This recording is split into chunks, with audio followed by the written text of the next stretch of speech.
Was attacked by what appears to be essentially a robot. Radio signal from another world. Sir?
This man is not a hero, he's a criminal.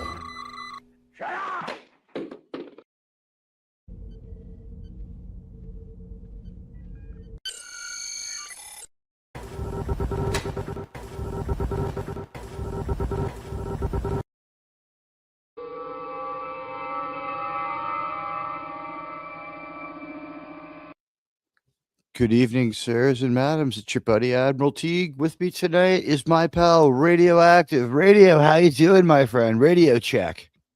Doing well. How are you doing? I'm doing fantastic. I love the smooth new sound of your voice with that brand new headset you got. What did you end up going with? It sounds great.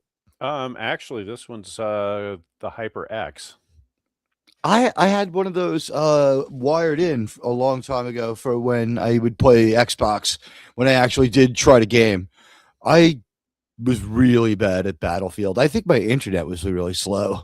Well, not that we're gamers, though, so that's the other thing. Keep in mind. I have no qualification to talk about games beyond being a 43-month paid community member or more, maybe, of Cult Classic Cage. I saw my oldest video today. I looked at it. I've been YouTubing for something like 1,300 days. It's like exactly 3.5 years. Not bad. You said 3.5 Yeah. years? Something like that, yeah. So you're basically like little 1,290 bit over, something days. you're about, what, 60% into your 5-year mission? I guess so, yeah. You know what? A tangible progress. A promise is kept on the 5-year mission. Wow. And hello to everybody who's here. Wow, Ruby Hoof, hey, thank you so much with a really generous gift of a membership to the channel. And hello to Lombardi 1969. There'll be people here presently. Is there something I missed going on tonight, or are people just not getting word? We'll see. I heard that there's some some Helldivers stuff going on and other things that may be keeping some people from the game. But good to see you all. It's too early for the Olympics, right? It's like 4 a.m. over there. And hello to Lombardi 1969. Hello to Ruby Hoove. Hello to the Real Head Case. Hello to Teak Safe Sci-Fi. Who could that be? And hello to Sigvaldason. Good to see all of you. John the Beagle Dad and Radioactive is now here with me. So hail all. And let's see. We've got several stories for you tonight. The first of which would be of the Star Trek nature. So let's take a look. Ruby Hoof, thank you so much. Let me take a look and see who got that membership over on the YouTube side of things. Ack.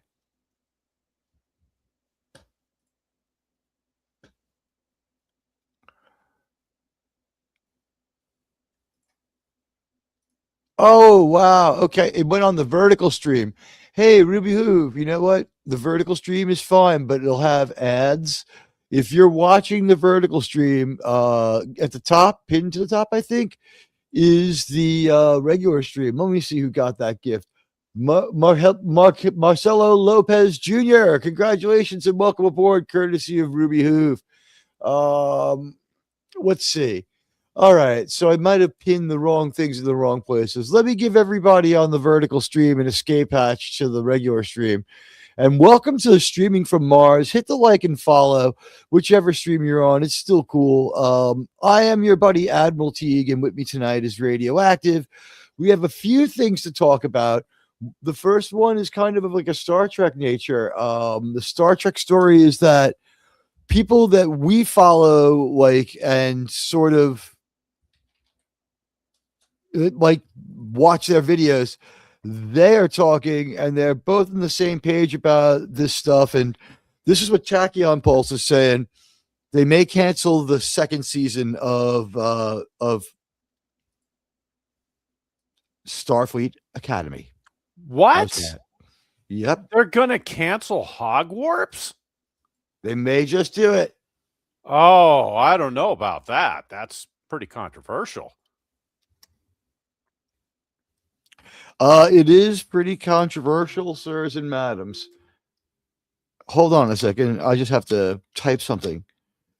Landscape Stream is the place to be, folks. If you are on the vertical stream, no big deal, but I've just given you a link to escape to the Landscape Stream. Sorry, as I pin that message, and now I'm fully focused. Sorry, it takes a minute to get my brain up to speed too. I used to have a home of the Landman show. Yeah, I used to take a couple of extra minutes to make sure I had everything right before the show. Then I realized that, you know what, taking off without doing a pre-flight checklist is how we won World War II. So, you know what, damn it. Everybody, welcome. And thank you so much, Ruby Hoove. It is, Tuesday, tomorrow. Tomorrow, you all get to hump day coming. Hello, Gavin. It's good to see you. It's good to see Gavin Blackburn, a pal. You know what? Maybe we need to fire things up here with a little bit of video to get people focused and together. I think maybe we have something here that'll get people going.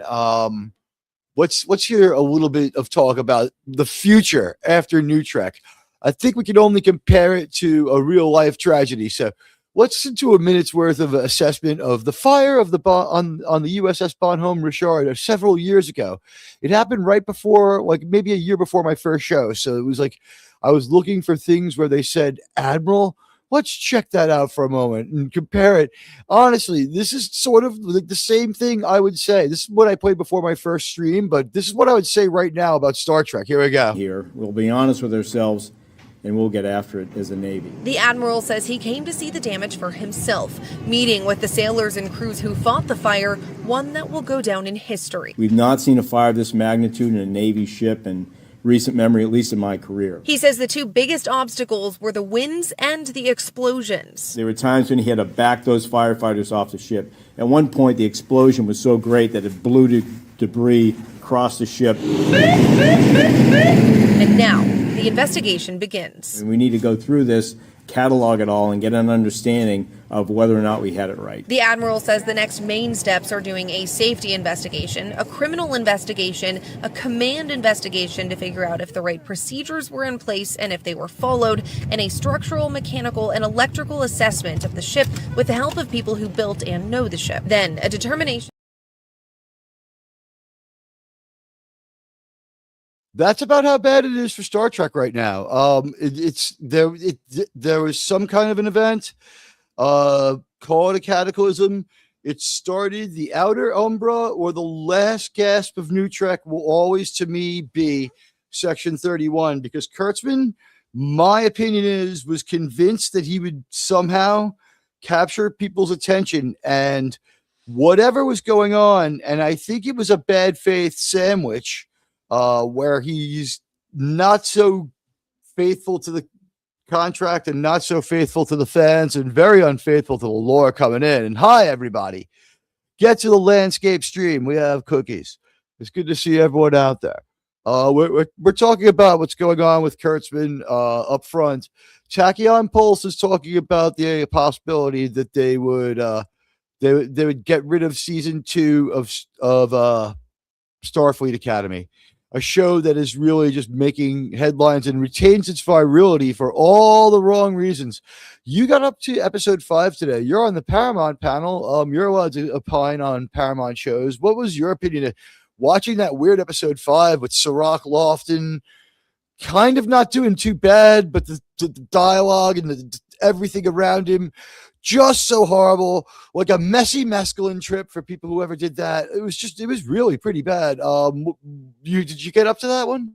Yes, I managed to get through it. That was some time in the agonizer booth right there. That almost broke me, I must say. A lot of people broke on episode 5. As a reviewer, I feel that if this show could be told anything, would be it is time for the Hekba ceremony.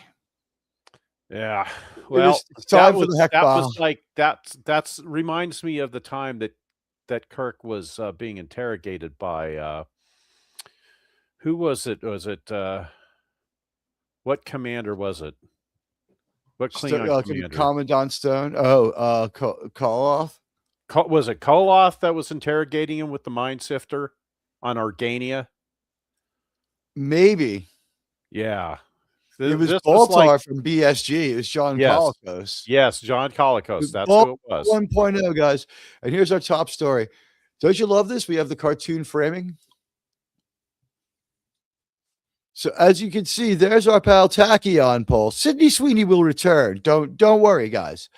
There's our pal the Tachyon Pulse. And below us in the inset, if you're in the landscape view, you'll see there is JDA Talks. And they're not exactly besties, but they're on good terms. And it seems like they had an exchange that was a little more pressing than what I like. He pressed a little harder than I did when he talked to Tachyon, didn't he? Yeah, they agree to disagree on a few things. Let's put it that way. There was no clashing. Tachyon Pulse remains really just like he won't get angry or anything. No, he won't. He doesn't have like a rage goblin thing going on or anything like that. He's cool. He's a nice Not guy. that we know of. I mean, of course, maybe he does. We just don't see it behind. The camera turns off. He throws a bottle across it. Damn it! Psh! Exactly. he gets in his football mode. He gets in his football mode. Now I'm picturing Tachyon Pulse getting into a fight at the football stadium.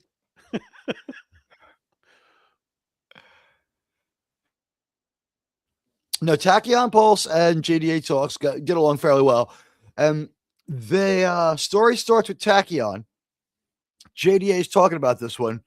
Season 2 of Starfleet Academy is canceled. The idea that season 2 is canceled contravenes a bunch of things that I think, which includes that all filming has been done anyway, because suddenly, magically, we're hearing about more filming and that they can go and film more of this. And also that what has been made of it has been edited. So I don't know why would film more of it unless it was like so bad that it had to be repaired. Because these episodes are so terrible. Now, JDA Talks Trek. He actually has some. He talks some Trek.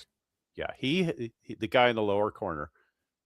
He has some contacts of his own. Now, according to what he has CBS contacts who are different from Tachyon's contacts who tell him different stuff.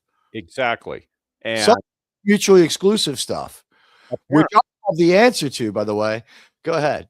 Well, what I was going to just add here was that according to JDA, the sets are been torn down, and I think Tachyon has said something to that effect as well. We've heard that well reported. That's well reported. So anything that was done for reshoots, I would just guess that everything is probably being done in post. If they're adding anything, then they've had to make some makeshift sets or something on the fly someplace else, because the studios that they've been using are actually allotted to some other programs now, and they can't get back to the set or the locations.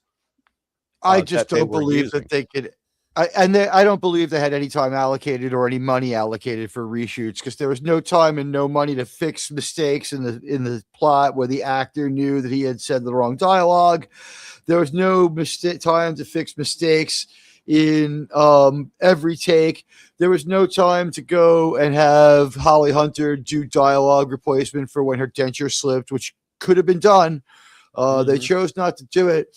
It could have been even easier to do in Star Trek if every room had its own audio ASMR environment like they did in the TOS show.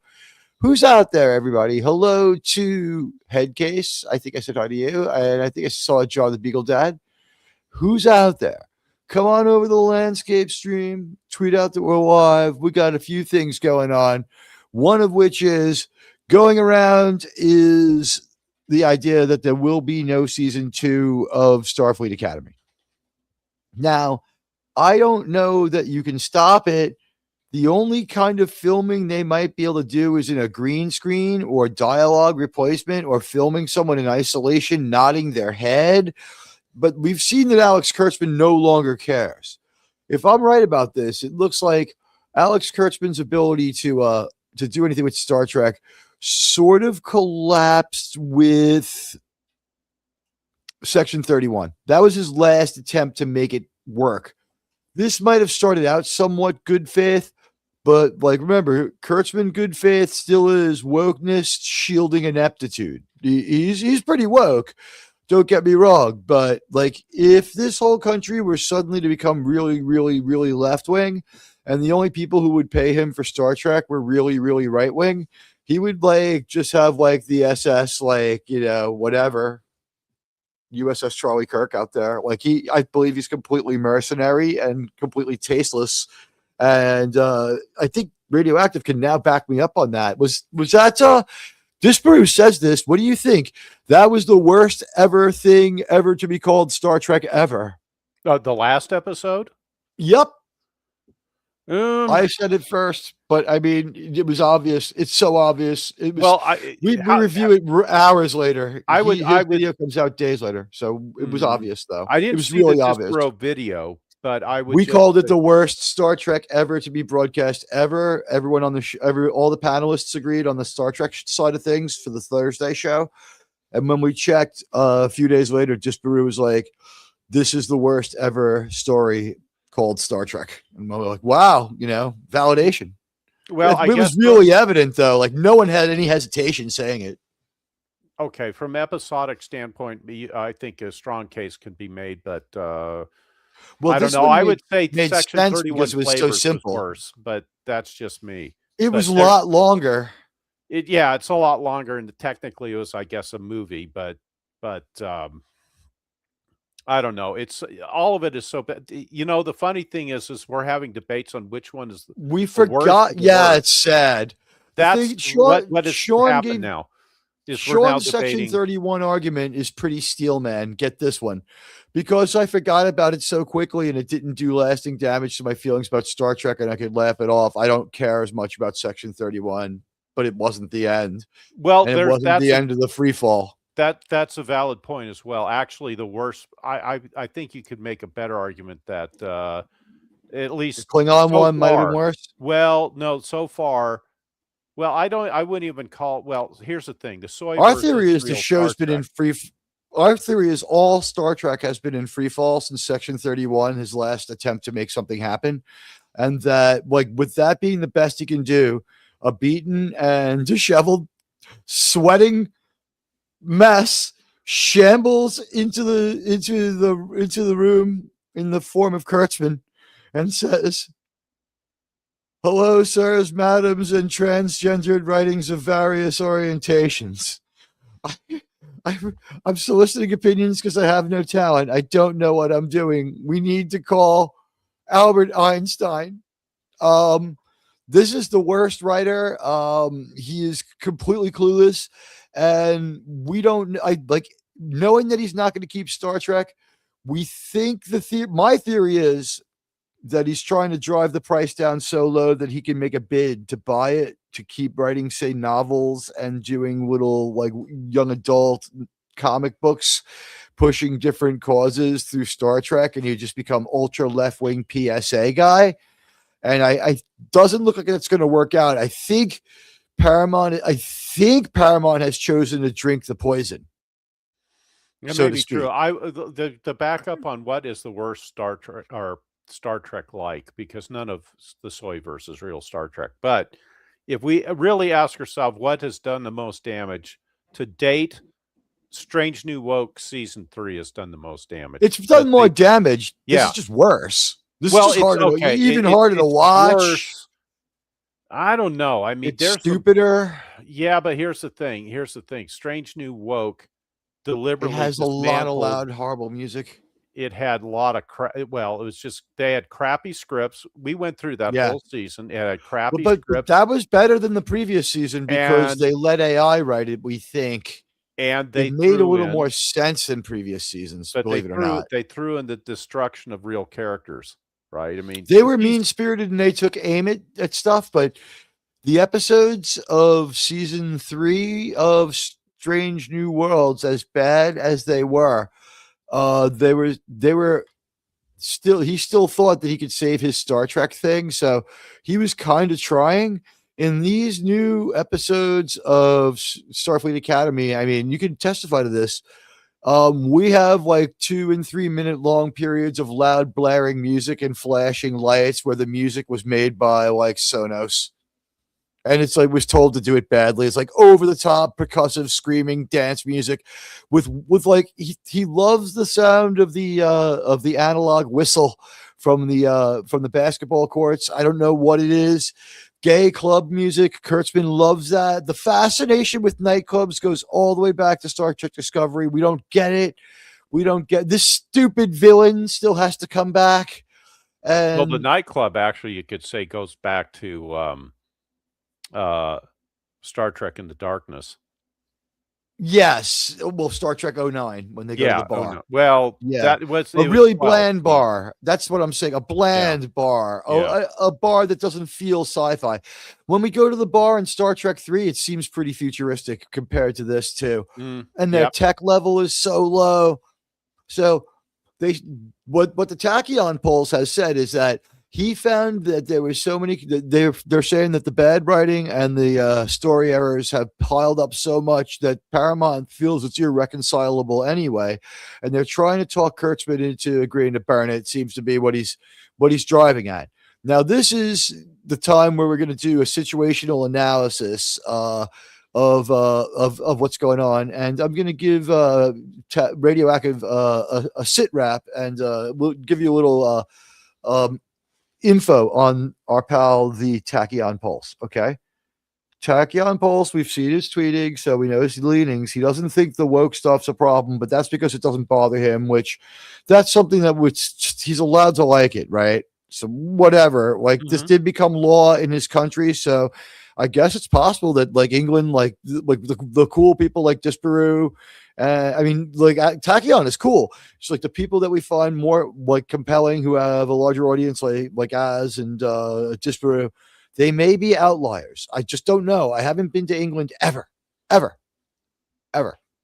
Although my grandfather was made a citizen of the United States in England. Did you know that?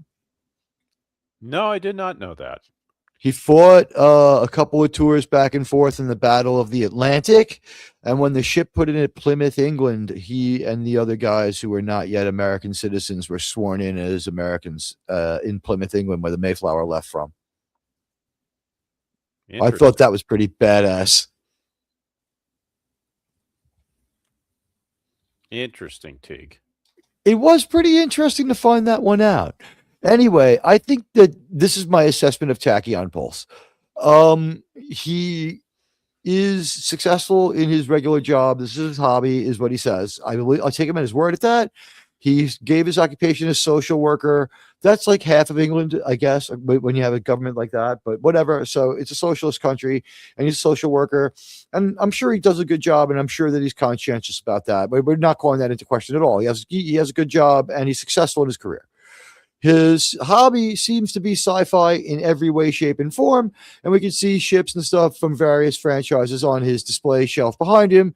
Something that Admiral Teague just has to get cracking on. All I have is a New York City apartment. I'm not redecorating my apartment just so I can have a better man cave flex. I can't do it. What? But I might God. I might get another light so that people can see me better and I won't be as washed out. I thought you were just going to convert it into the bridge of the Constellation A. I could do that too. You know what the problem is? Like they said, with things where they are, my whole third army could be out of a job, right? Maybe. We'll see. We'll see. It's so cool, and the new microphone is different. Look at this one, guys. We have a brand new microphone. The Blue Yeti has seen in better days and been retired. And you know what? It will be back for video uploads because it's better for that. It's better for the video uploads. But it's good to be seeing it. Oh, you've been watching the movie The Warriors? I think a lot of that is the real subway. I think it's New York. I think they were able to pull it off filming in New York. You know what? There is a prequel that was made before The Warriors that happens in the same world. It's called The Jezebels. The other name of the movie is Switchblade Sisters.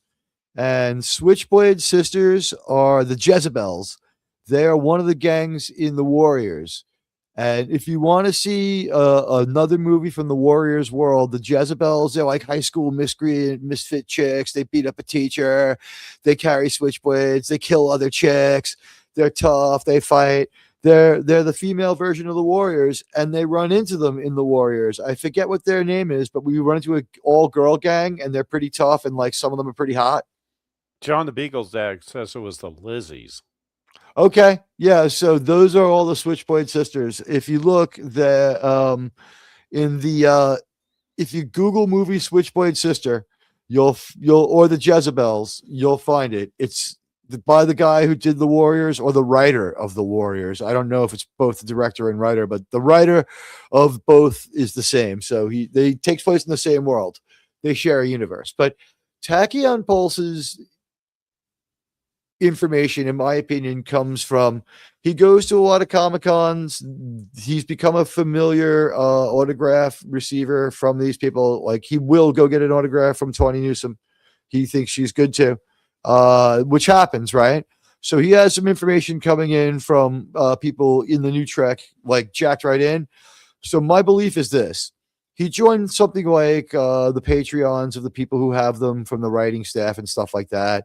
He joined the highest tier level of memberships of anyone who's out there like that. And he goes to a lot of these availabilities. And some of these people will at him on X, and some people will DM him. And he may have actually developed a connection or two through cons and through top level like Patreon and YouTube subbing. And I think that he has enough of that, plus shows up enough that can be considered slightly like he's a reporter. He re-reports and interprets what he sees. I consider what he would be a forecaster. I asked him, are you a forecaster or a messenger? He says, I am a messenger, was what he said to me backstage. So he had no problem with that. And he smiled. He was unhesitant about it, which is one of the things that you love about the Tachyon Pulse is he has no fucks. He does not hold back on his take. So JDA Talks is amplifying this and reacting to it. So they do the thing where they stream and they upload. I live stream. It's a little bit different, and we try to get some interaction with you. So this is the story. Let us know as we look in the chat if you want to talk to us about what's going on with your feelings about whether or not you think there will be a season 2 of Starfleet Academy. I think Sean might have called that one accurately too. Sean said he was thinking that they could end up getting something like a Star Trek, New Trek movie. They could just compress it into a movie because since it doesn't make sense, take it and make it like 5 like 50% as long or 25% as long. If it's 10 episodes, you might be able to compress it into like a 90-minute movie. It's all really going to be contingent on what their contractual legalese says. My thought here is product. They both the Tachyon Pulse and JDA agrees. He believes that it's true. I believe, if I interpreted this one correctly, that there is editing to scale back the horrific levels of wokeness in this, and that what we're going to see in episodes in season 2 and seasons 4 and 5 of Strange New Worlds. It's just preposterous. The show died an ugly death last season and was canceled before that season dropped. To have 3 seasons. So Strange New Worlds, the Star Trek show with 2 seasons, 3 after it was canceled.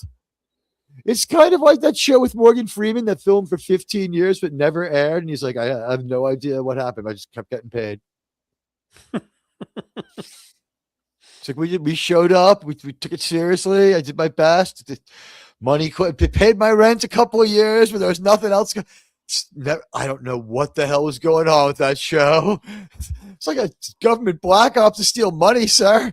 But apparently the problem is this is so bad and so stigmatizing that even Kurtzman is feeling a little bit of the pinch and the pressure, and that New Paramount, like, people are reacting to their attempt to acquire Warner Brothers much worse because of seeing this Star Trek, which kind of is the intended effect, if you've been listening to me.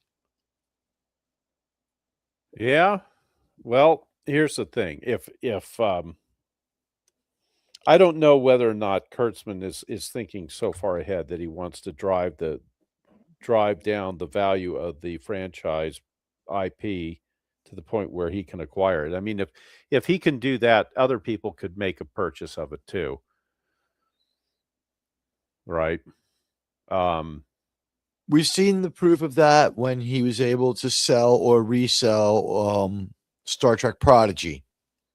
But that was because the people who were the Prodigy producers, the reason it ends up on Netflix is because the Prodigy creators and producers are hived off enough from Kurtzman, and the entire team had broken up. The voice cast had moved on, and the creative team had moved on, as well as the animated team.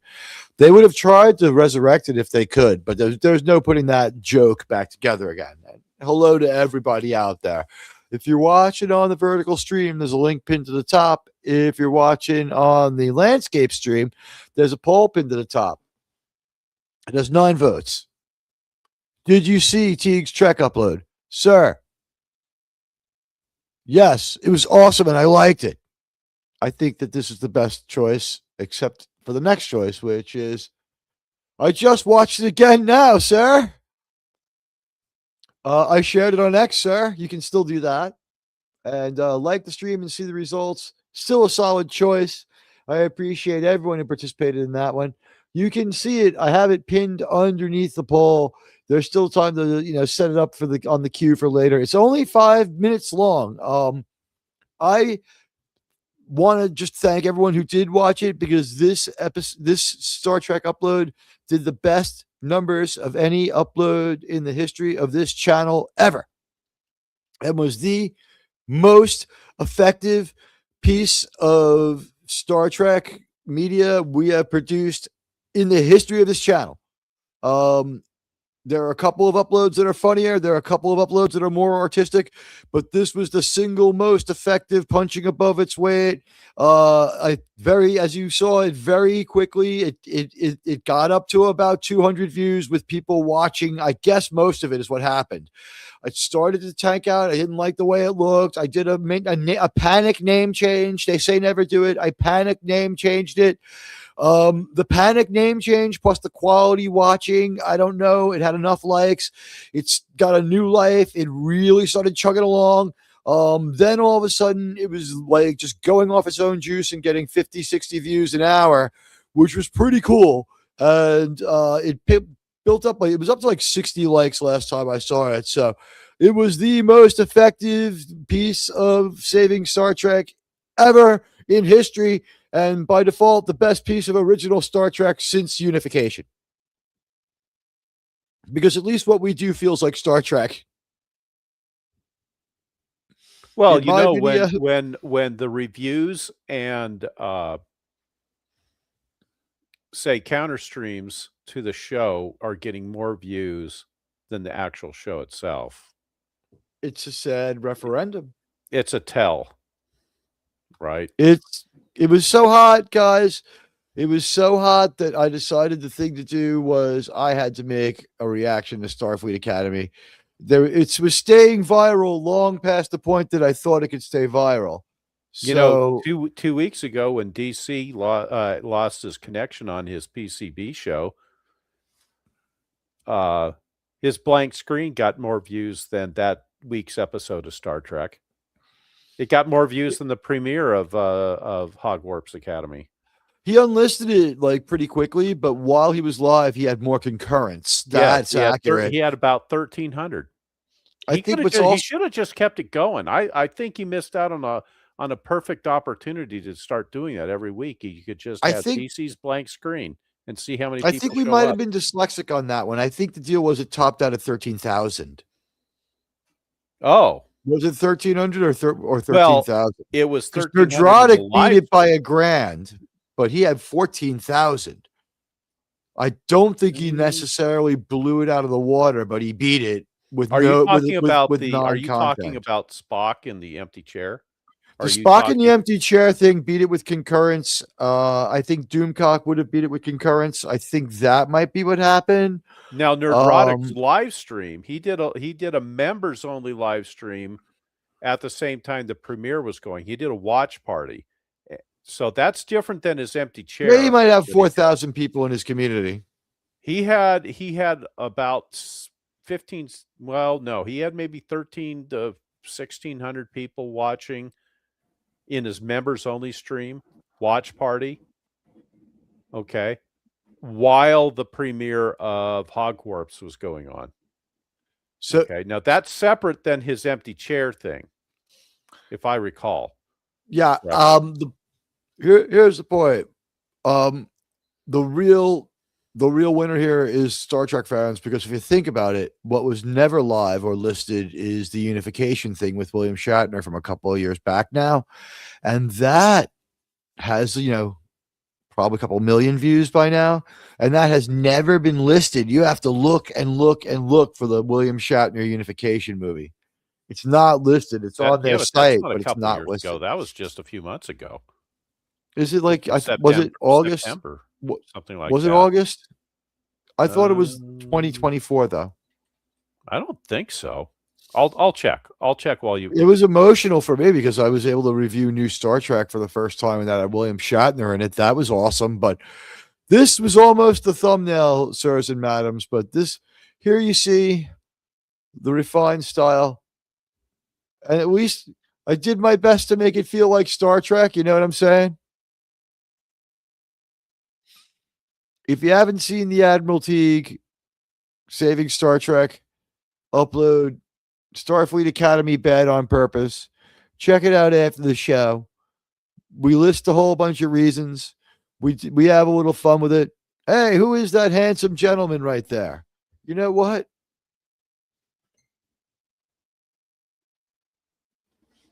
That's one handsome guy. Hello out there, everybody. Hit the like and follow button. The video essay was, well, I went on there and I was able to get the reaction out fairly quick. This is a hard show to react to because it is so non-accessible and hard to follow. I had to watch Dark Hour the other day to get the events of the first 3 episodes. Dark Hour made an awesome video, guys. If you don't like Dark Hour, check him out. It was about an hour long. He covered all 3 of the first 3 episodes in detail.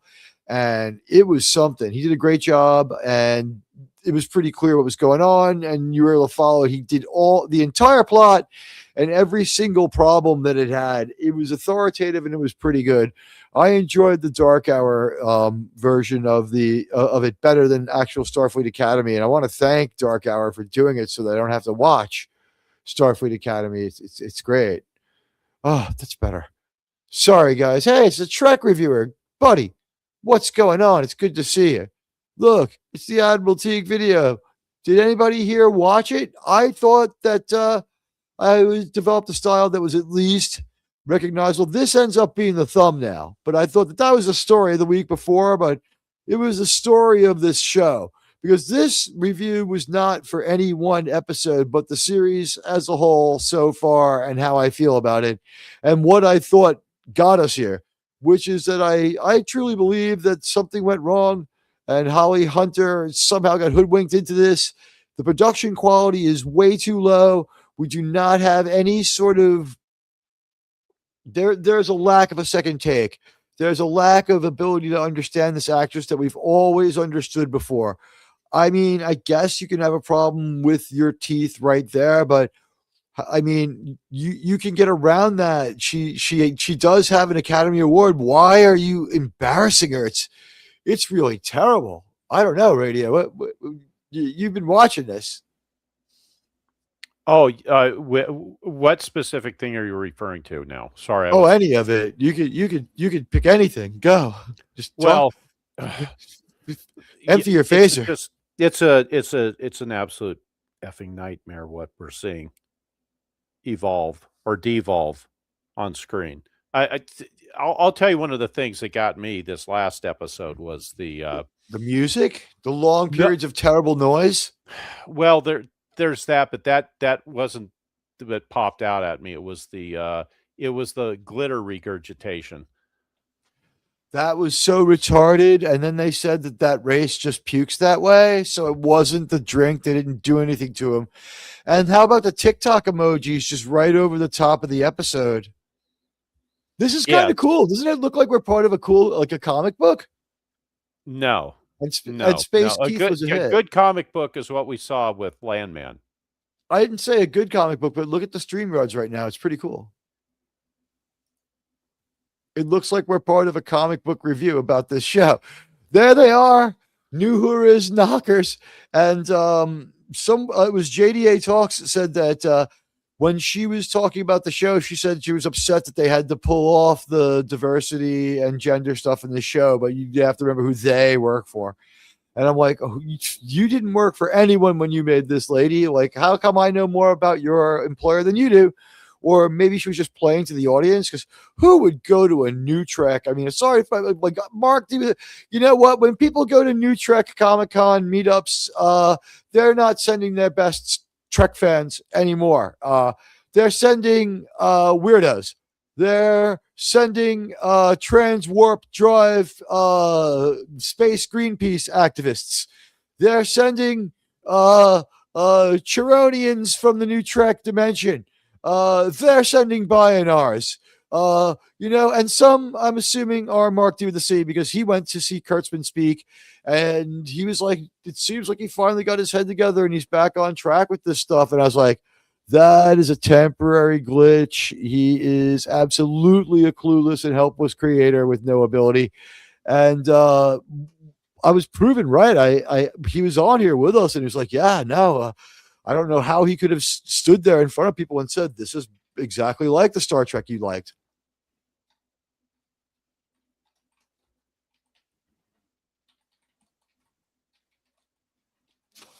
Radioactive, as you watched it, what did you think of the long periods of blaring noise?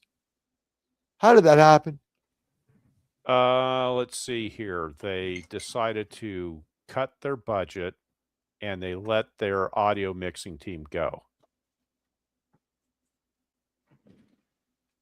That was like my kid has a dance music demo level of bad. It was unlistenable. The music the club music. Well, the club music was. I mean, let's put it this way: in 5 years, it will already be dated, right? I honestly feel like their club music is already dated. I feel like their club music feels like the club music from my time. It feels like early 90s club music. You know, what it is like? It's like the time that the original series decided to put in some quote unquote modern pop music of that era into an episode in what was it? The Way to Eden? Is that the name of the episode? Yeah, that's the one, The Way to Eden, with the space hippies and Malakon and all that good stuff. The head of the space hippies is Malakon from Patterns of Force. You know, If you look at Adam, the that guy would with the be cauliflower more ears, interesting. That would be more interesting. if we he's found out Malakon escaping. Yeah, well, Malakon decides he either decides to have a change of heart, or like you said, maybe he's under he assumes a disguise. He gets some plastic surgery done, and he's Just trying shaves to his head escape. and gets some fake ears. Yeah, That would make for a much more interesting and compelling story. That would be a great episode. I will say this: they went one whole segment commercial to commercial with nothing but music. In the club scene. No, in the Way to Eden. If you watch the episode, it goes from one commercial break to the next, it doing nothing but having songs. One whole segment, one whole act is musical. Like one song goes into the next. But we did get the Vulcan harp in it. We did, and it was pretty cool, at least when they did. And here's the thing, that music, some of it was at least funny. There was a few jokes in the songs, and it had fun. And like, it wasn't peak Star Trek for TOS. And the thing is, at least there was an in-universe reason that there was music. In this, like when they had the musical episode, there was music because there wasn't not music. There was music because there wasn't not music. That was the only way to put it. And they couldn't explain it. And so much of Star Trek goes by unexplained these days. Well, Soy Trek. I would still argue that we're not actually seeing real Star Trek. This is okay. So I was right. Unification. Unification was were right. Yeah, that's 15 months ago, give or take. Yeah. Okay. See, Admiral Teague's mind is going from the Iromonic syndrome, but it's not that bad yet. I keep having hallucinations that Star Trek will come back and be good again. Now, JDA talks as part of this pipeline of information that, like, I believe that from top tier Patreon, top tier exposure, and putting most of his money into his hobby of sci-fi, that there are some leads that Tachyon Pulse now has. I believe the Tachyon Pulse leads are from the cast and all get their information from the same source, which would be their source is what Kurtzman is telling people. His sourcing seems to be from meeting the talent and getting information from them. And I think that the problem is the talent is being heavily deceived and lied to. You see where I'm going with this? Why he's occasionally very correct, but he never has anything like really definitive about things moving in the wrong direction for them. When he finds out things, they tend to be of a favorable nature to New Trek. Now, I'm not impugning him. Like, what he's still a really good forecaster, and he's a good YouTuber. If he's getting information from, say, the sources you speculated, which is fine. I mean, if he passes on that information with maybe a little bit of his own personal analysis on it, he can't bat 1,000 all the time, right? You can't expect him to bat 1,000. He's gonna have a few misses every once in a while, but he'll be more accurate than most because he is getting insider information. And even if Alex Kurtzman's trying to give people nonsense information, he's has to wrap that in a kernel of the truth. So if someone, and I don't know who, but let's pretend it's Anson Mount, decides that he will talk to Tachyon, there will be like, a DM back and forth maybe, or an adding where he's just like, hey, what's going on, Anson? And he's like, we are definitely finished filming 3 episodes worth of season 4 or something like that.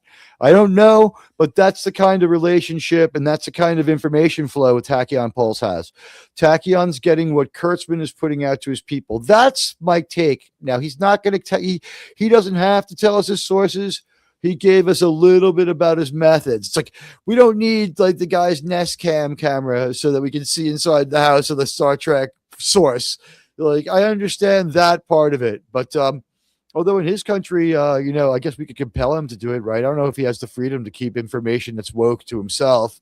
Doesn't he have an obligation to spread woke propaganda as a British guy now? Oh, he might. I just hope that he can stay safe and keep his freedom of speech. Anyway, JDA talks. He's his thing is to sort of not really so much second guess, but analyze the Tachyon Pulse's takes, which we have had to do a few times here before I came across JDA talks, who basically found out the same thing.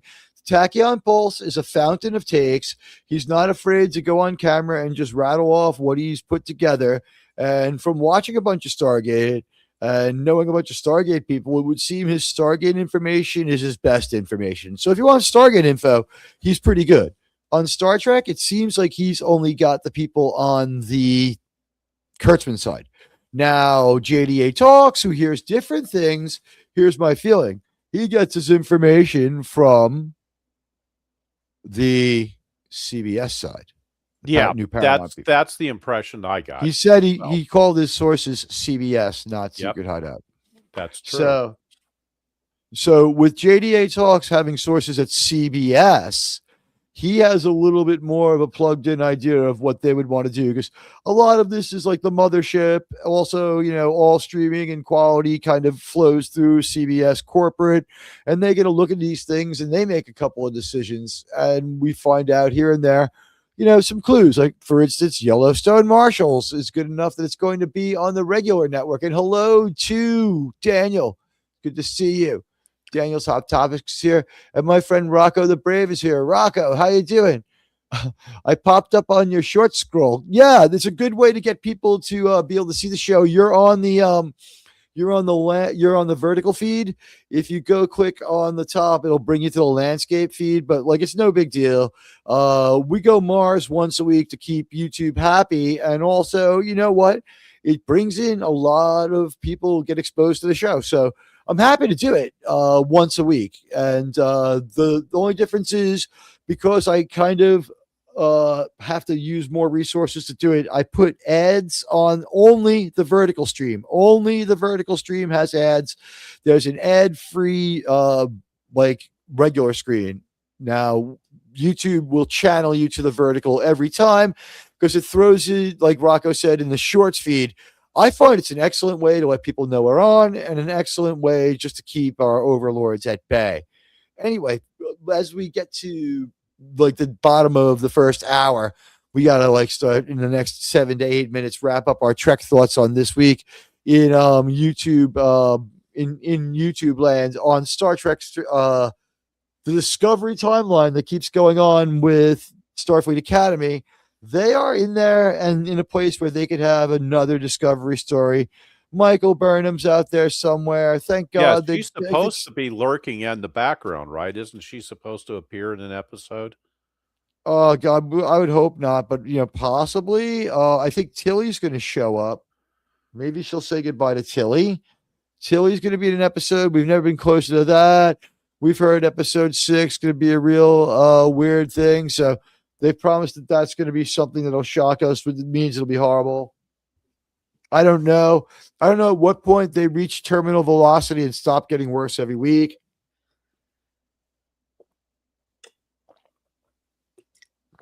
Sorry, guys, a little sip of sport drink for the working man.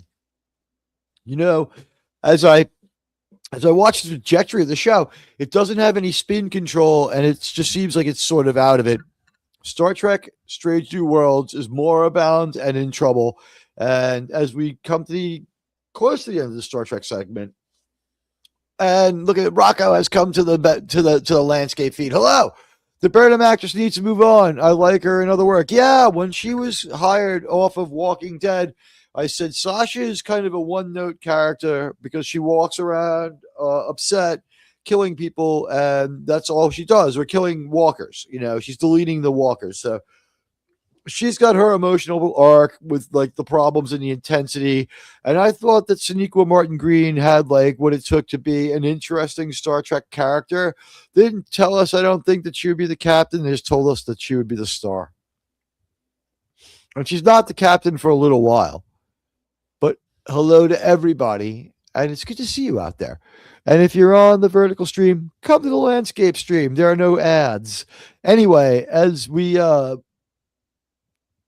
predict what's going to happen next week, we've never been closer to Tilly. There's a couple of other obligatory appearances that they might cram in there. God only knows. I think Strange New Worlds is going to bring on Dr. McCoy, played by Thomas Jane. So, I mean, poor Thomas Jane. He'll never have been associated with anything worse than this. The only thing we can come up with right now is we think, and Radioactive alluded to it earlier, that Kurtzman, we were told by Tom Connors that he also had two sources. Him and Andre said they couldn't make a video a year ago now, because what they're getting was equally strong but canceling each other out, and both sources were that well placed. And they had what I think was, they didn't elaborate on it, but I think they had a CBS source and a Kurtzman source. And the Kurtzman source was always wrong, and the CBS source was never totally right, because that was, the nature of it. CBS trying to break the hold, Kurtzman overselling his side of it, and that explains like the overlap and the difference of opinion right there. What do you think of that, Radioactive? That makes a lot of sense. But the reason why the CBS side would not, let's say, whatever source they have in CBS wouldn't have a complete picture is because they're probably not connected to that specific production. And so they're probably just working in the office that other guys that are on the more administrative business end of things are. And so they're getting in for information probably through water cool talk or sitting in staff meetings. You see how that works? I think so. Yeah, kind of, sort of. Well, so if you've got to say, if you're working in like, I don't know, let's say the accounting group or something, you would be seeing a lot of the monies, and you would see probably, invoices for various different charges for studio usage and everything else. So you'd have one set of data that's not the same as, say, all the melodrama going on stage. Right. Production. So financial pictures are only going to just be there's only like maybe some commonality there. Yeah. What I think? You'd hear rumors through the grapevine within the company. I don't think the nuts and bolts are what it was. I think it's more the second thing. I think what happens is the CBS source absolutely had the vibe that CBS wants out, doesn't like him, would like to fire him, can't stand him. And then the Kurtzman management side. They're trying to disentangle. He's like fly paper, like you're a rat that's walked onto a glue trap. It's like you're stuck. You have to just hope that when your time comes, they dispose of you humanely. It's just they're stuck with Kurtzman. They tried, they did their best, but they can't disentangle themselves. So the stuff that we're hearing that sounds more hopeful, that they can't stand his stuff, that they want him out, that they're looking into everything they can.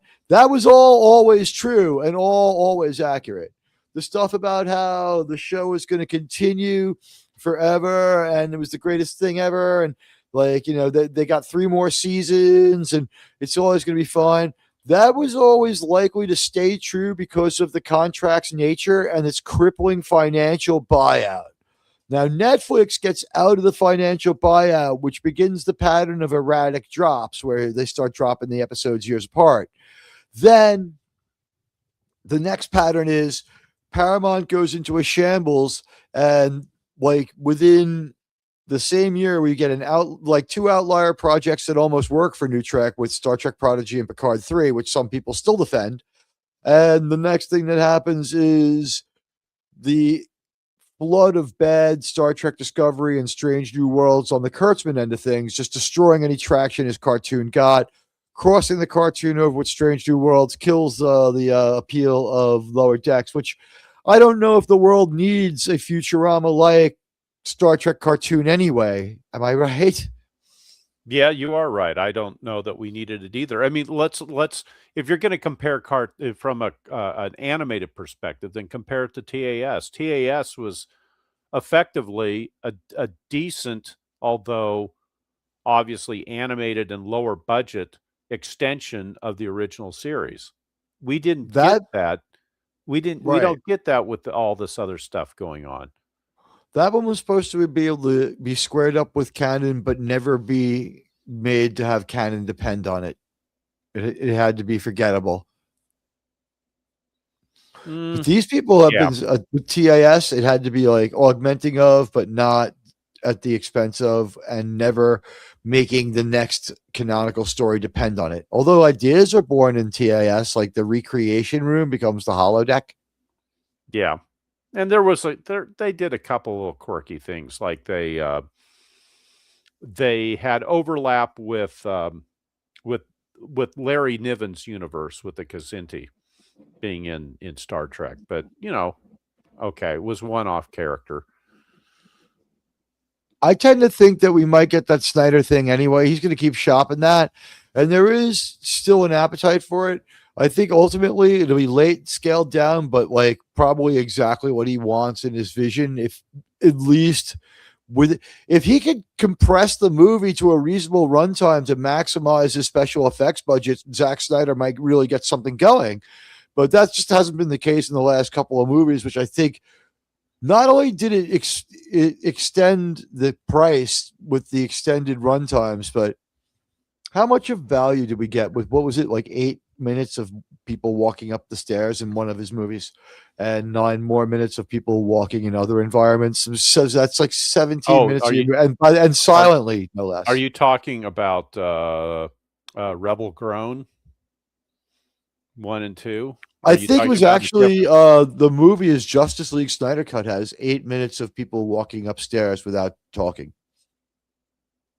Not in a row. Go back and watch it. Not in a row. Different times that they walk upstairs, like we see in the Snyderverse. Well, the Snyder Cut. Let's put it this way: the Snyder Cut of Justice League was far better than the Joss Whedon cut. That said, my biggest problem with the Snyder Cut was the fact that he went with a 4:3 aspect ratio, which I could not believe they did that in 4:3. What were they thinking?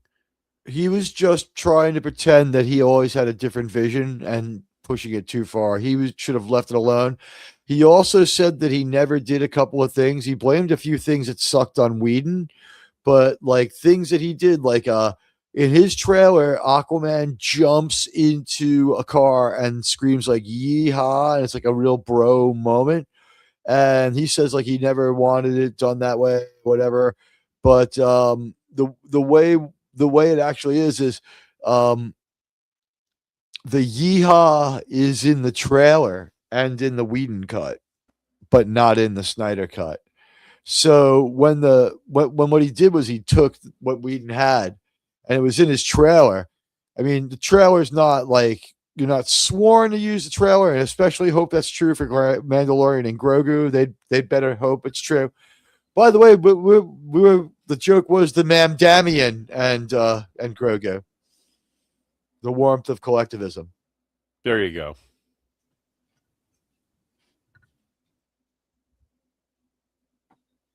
Are we moved on to, or are we talking Star Trek or Star Wars now? Are we moving from Star Trek, or are we? We will do that. We're circling around back to Trek now. We will finish the Trek thing right now.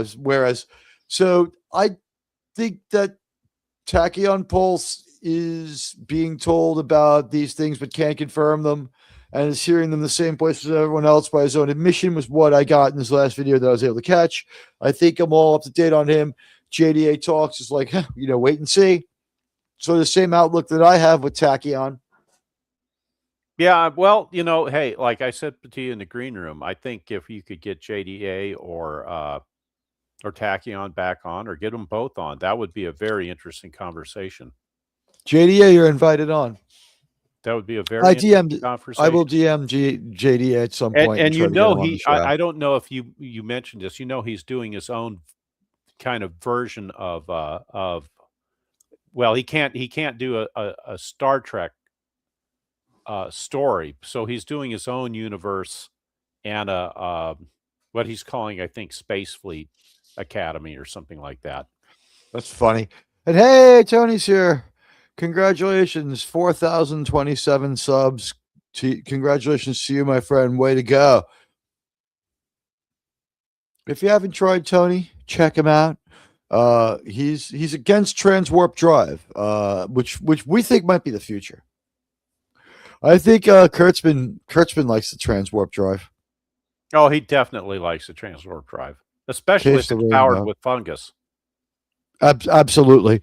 So at any rate, congratulations, Tony.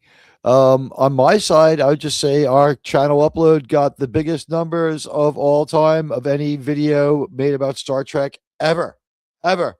And this was by far the biggest opening of any Star Trek video of all time, aside from the drops of like the movies. Yeah. Do you?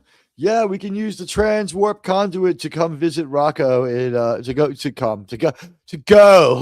to Long Beach. And living in Long Beach, do you paint your trucks blue or red to keep the gang away? Like, what is one side blue? Is one side red? Like, do you just like, oh man, Long Beach, like infamous Long Beach. There's a Long Beach in New York. It's kind of nice though. At any rate, Tachyon Pulse, we feel that his information is coming from the Kurtzman side, and we think that if JDA Talks has the connections he says, and why would we not believe him, that we think they're from CBS. He's not saying it, but he described them as CBS, whereas Tachyon Pulse says he has sources. So a little more specificity coming from JDA Talk. Yeah. Let's see where we are with our poll. Go ahead, please continue. No, that's all right. Okay, so 53% loved the upload, and they liked it. They hit that like on there. Thank you. I just watched it again now, sir. 7%. Thank you. It's a good answer. I shared it on X, sir. Nobody did that? Okay, it's all right. Like the stream, see result, 40%. Gotta love it. We appreciate it. That's a fun little poll. There's no wrong answer. But the new Trek video is pinned underneath it. If you want to check it out, check it out. I would love it if you gave me your feedback on it, because I think I finally found a style that works, that I can do in a representative amount of time. That's not simply a person rant. I do not want to be only a person ranting on a camera. I want to do something more than that. There's nothing wrong with what I call the testimonial style. A lot of people can do it. A lot of people can just riff off a take. I don't want to constantly be on camera. If I have to do the drinker style is obviously the best. That is a real time sink, and he is great at it. He can turn around a video in 3-4 hours. Just Baruch can do the same kind of thing. I'm just not there yet. I'm going to keep trying to do it. I'm going to add elements of that to different things, but so far, the new style, I'd love to know how you guys think about it and get your feedback. You have a blue Tundra, so you guess that's the side. Okay, so he rolls out full-blown crip. He doesn't use the letter C. Rocco doesn't use the letter C because he's pure crip nation, right? He's got to go. He's expunged. I saw this special. You ever see Locked Up? No, can't say that I have. It's on MSLSD over the weekends a lot. It used to be all the time. It kept the network afloat, and they should go back to it. They discontinued their news service, and they just do all these documentaries, and some of them are okay. You know what I mean? So the Catch a Predator guy, I think, was the host of it. But it was like Locked Up, and it was just about people in jail. Now, a lot of times they went to jails, but sometimes they went to outright prisons. Okay. And in one of the prisons, it was like Clarence Phelps was doing 5 life sentences for a gangbanging, murder, and carjacking in downtown Compton and Long. When he was pulled over hours later after a gunfight in Long Beach, he was clinging to life. Surgeons saved him to face life in prison at our expense. It's like, we almost dodged it. Like, he caught some bullets, we would have dodged a bullet. Like, I wouldn't have felt the loss of this guy. And he's like as big as Darryl Strawberry or Aaron Judge. He's this big, giant guy, and he's like, I go full blood my whole life, and I don't use the word C. I don't use the word C. So so Rocco would not be able to use the letter B. So instead of like you'd have to replace the letter C with the letter B because that's how the guy's language worked.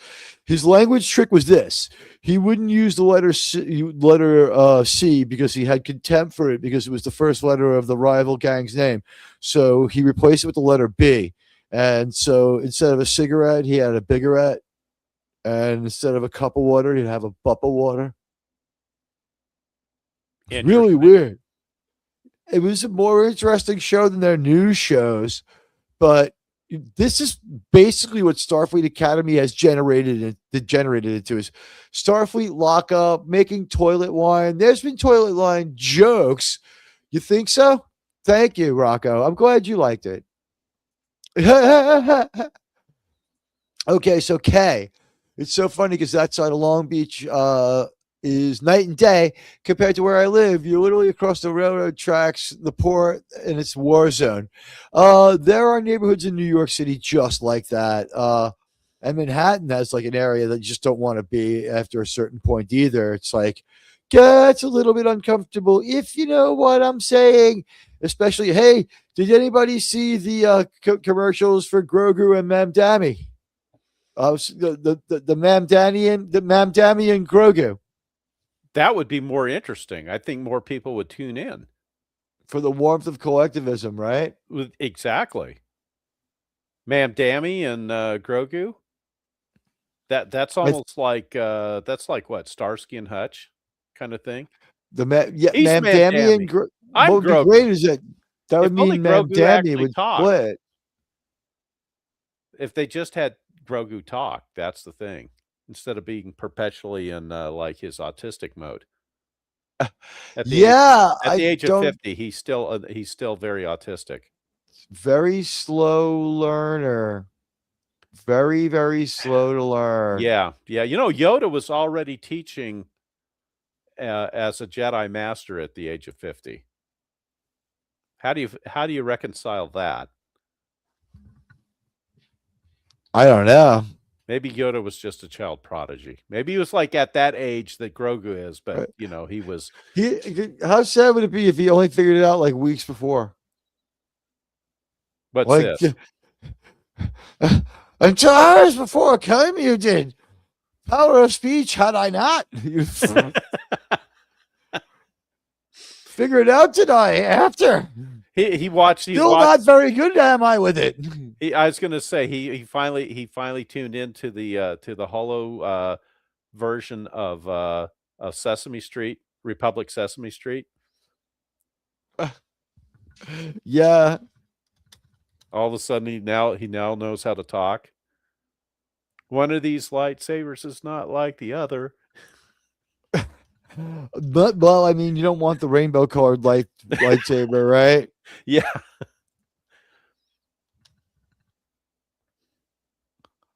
So at any rate, well, we can move on from that one. I think what we need to do to really like get the audience re-engaged is bring back Sydney Sweeney. Tachyon Pulse and JDA talks are interesting, but they had their moment in the sun.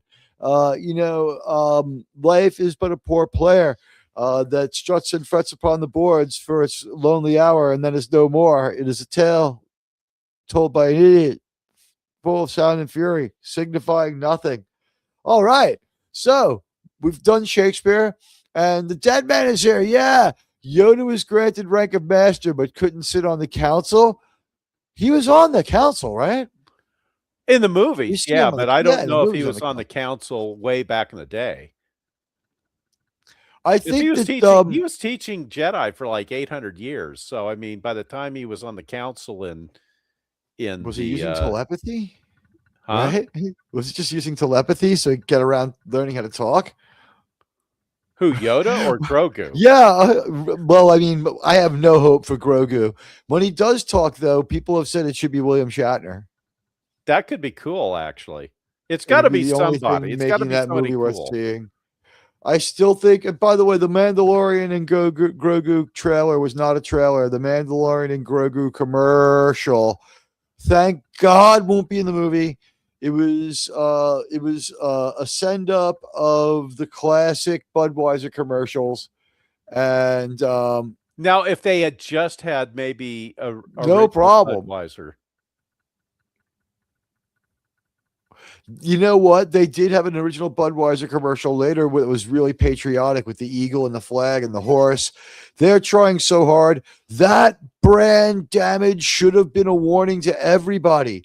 I don't know why you would want your cause wrapped up with something that only sank the #1 selling beer in America. Like a country that likes to swill a lot of beer. I mean, don't get me wrong. I watch the Super Bowl. I drink beer. I enjoy things just like you guys do. But I did notice one thing conspicuously absent. I did not catch the Coca-Cola commercial with the polar bears. That didn't seem to have happened. And this is our second point. We've moved on from maybe they canceled the Star Trek-alite. I don't know if that can really happen. But Oh, you're not saying it right. You're supposed to say it the way Jimmy Walker would. Star Trek Light. Exactly. Except you got to clap first. Star Trek Light. There you go. I had to really fire myself up and get into it. But you know what? Jump in there with your comments. Spam some emojis. Have some fun. A lot of people got memberships. Hit the like, even if you're coming through later. And we're moving on now to story 2.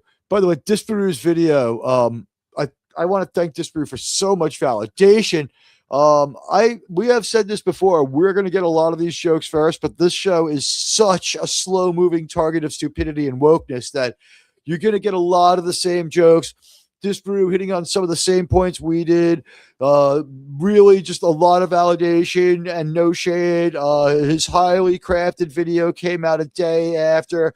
We're the only people willing to do it live.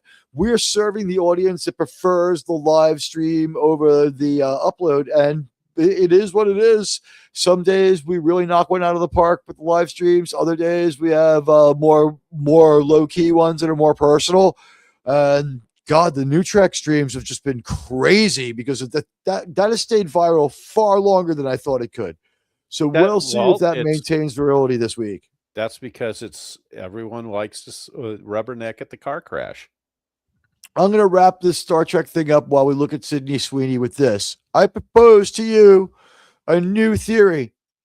There's a new way to get out if you're a failure in 2026 and 2025, and that's this. You go on the college speaking tour and you become a bad influence on young people. You go out much the way Charlie Kirk went out, you know what I mean? And you just you go on a speaking tour. His were a little more personal, where he would have try to get a personal encounter with you and let you talk to him and debate him. And I don't think it was always that formal. So he was a low key thing, but he would see a lot of people in a day. So he came to stay and talk. So he did his thing. Other college speakers get 10, maybe 10 grand is about right for a college speaker. And so Lindsay Beyer, she's going to get to speak at some not so great college, because no good college would have her, right? Some not so great college, it's delusional, will bring her in, and some crazy faculty member will be able to siphon them some money. And I believe that we're looking at what's going to be a rolling, ridiculous mobile comedy tour and mobile talk show circuit that will be mobile in the sense of, I think it will travel from town to town. And I also think that it will be on your YouTube mobile phone app. I think that it will be a vertical show a lot of the times too. I think they'll offer it both ways. And I think it's meant for sort of stratification of a bench of fake celebrities. Alex Kurtzman can go on to Stephen Colbert's YouTube show and scream that as whatever kind of guy he is, be it a gay man or a heteronormative man or whatever he calls himself. I don't know. Alex Kurtzman's been a little elusive about that, but from his TV shows and his love of big brassy musical numbers, I got a couple of thoughts, but I do think that the exit plan, their golden parachute, failure passed off as persecution to make them seem like martyrs and to command a speaking fee. That's my best thought. What do you think of that theory, Radioactive? It's reasonable. I don't know if that's the way it'll go down, but certainly they're going to gaslight the audience, because they're very good at gaslighting everybody for not liking their version of events. they're going to be able to have some success on YouTube. They have a YouTube scaled audience. Like Colbert on YouTube would be relatively successful, but that also would involve him firing like 190 of his 200 people. You know what I mean? It was ridiculous, the amount of production. That was as much production as a Broadway play. It was impressive to see live, but he had like lost an edge right away in funniness. He lost a step right away. And I think Price of Reason and Professor R2 discussed this last week. And Professor R2 said something that people don't want to admit, but it's true. A long time ago, a far less angry and funnier Jon Stewart was entertaining. And he didn't really so much move the needle on social issues as he kind of said things that a lot of people were feeling. And he had an authenticity and he was pretty cool. And also, he gets a pass for his good work for the 9/11 first responders. He's allowed to believe what he wants to believe, but we like have seen him become less funny. And then, like, the same thing sort of happened to his ski-on. His brightest ski-on was Stephen Colbert. Instead of taking over the Daily Show, they give it to this Noah Treverson guy who I've never had heard of before. And he's not even an American. And he's going to sit there pontificating on American politics. And while he was occasionally amusing he did good imitations, I don't remember Trevor Noah ever really making me laugh. I can remember Jon Stewart making me laugh a few times before he got too bitter. And Colbert too, before we realized that it wasn't an act, that he was actually just like kind of angry. Almost like who's the sports broadcaster? Keith Olbermann. He was pretty funny and pretty cool on ESPN. He was enjoyable on ESPN because he never talked about politics. He, by the way, would get booed by the crowd at Yankee Stadium. Mixed and then trended towards booing after a while. And by the way, this was a pattern. Every Yankee home game that he was on after the Yankee home game, he was much angrier, and he was visibly, in my opinion, intoxicated. I think he was drunk. Interesting. I noticed that he missed 2 shows that were Yankee home game days during the day. During the day, on Thursdays, 1:00 Yankee home games, he's at the Yankee game, and suddenly he's just not on his show. It's David Schuster. And then, like, when he is on the show, he's way more fired up than he should ever be. Isn't he still living with his mom, or was? Wasn't he still living with his mom? His mom needed help. Though. Got it. Okay. He moved back in with his mom because she needed help. Versus her moving in with him. She may have been living with him. He lives with Katie Tur, last I heard. With who? Katie Tur, the newswoman. Okay, I'm not. She was an MSNBC and NBC newsreader. Wait a minute. I don't know what. You mean Katie Couric? You don't mean Katie. No, Couric. Katie Tur, Tur. Don't know who that one is. She wasn't major, but she was kind of good looking. Oh, okay. Speaking of newswomen, as we segue to the Super Bowl, so Bad Bunny is what it is. I'll get to my thoughts on that next. Okay, agree or disagree with Megyn Kelly? She's performatively unhinged fake news. Now I will trash Bad Bunny for a while. Megyn Kelly was so out of just her mind. I didn't find it. All right, whether or not you agree with her on this one, and I don't have huge problems with what she said. Her I've come to believe that her thing is just to gin up outrage so that she can sell her news and her brand. Okay. He was screaming and yelling about Bad Bunny. Now, to me, Bad Bunny is like almost a non-story because he's not a serious individual. Here's my take on Bad Bunny. I'll get to contextualize. All right, American from Puerto Rico, Bad Bunny sings in Spanish. Okay, that's what he's known for. Okay, fine. He does an all Spanish halftime show, and I haven't heard anything that said that there was any crazy messages in there, and there was no message in that. I'm sure he got sternly warned after he made a few comments. Well, the key with the lyrics. This is all I know. I didn't watch it, but I looked at the post game analysis, so to speak, and the thing with his lyrics, because He sang it in Spanish because if he had sang it in English, they couldn't actually broadcast it. Yeah, they might have been obscene. Who knows? Oh yeah, but, it was obscene. I've seen the lyrics. It was obscene. Was it obscene sexual or obscene? Oh yeah, like, it was. okay, so it was not a political vibe though. Was, not a political vibe.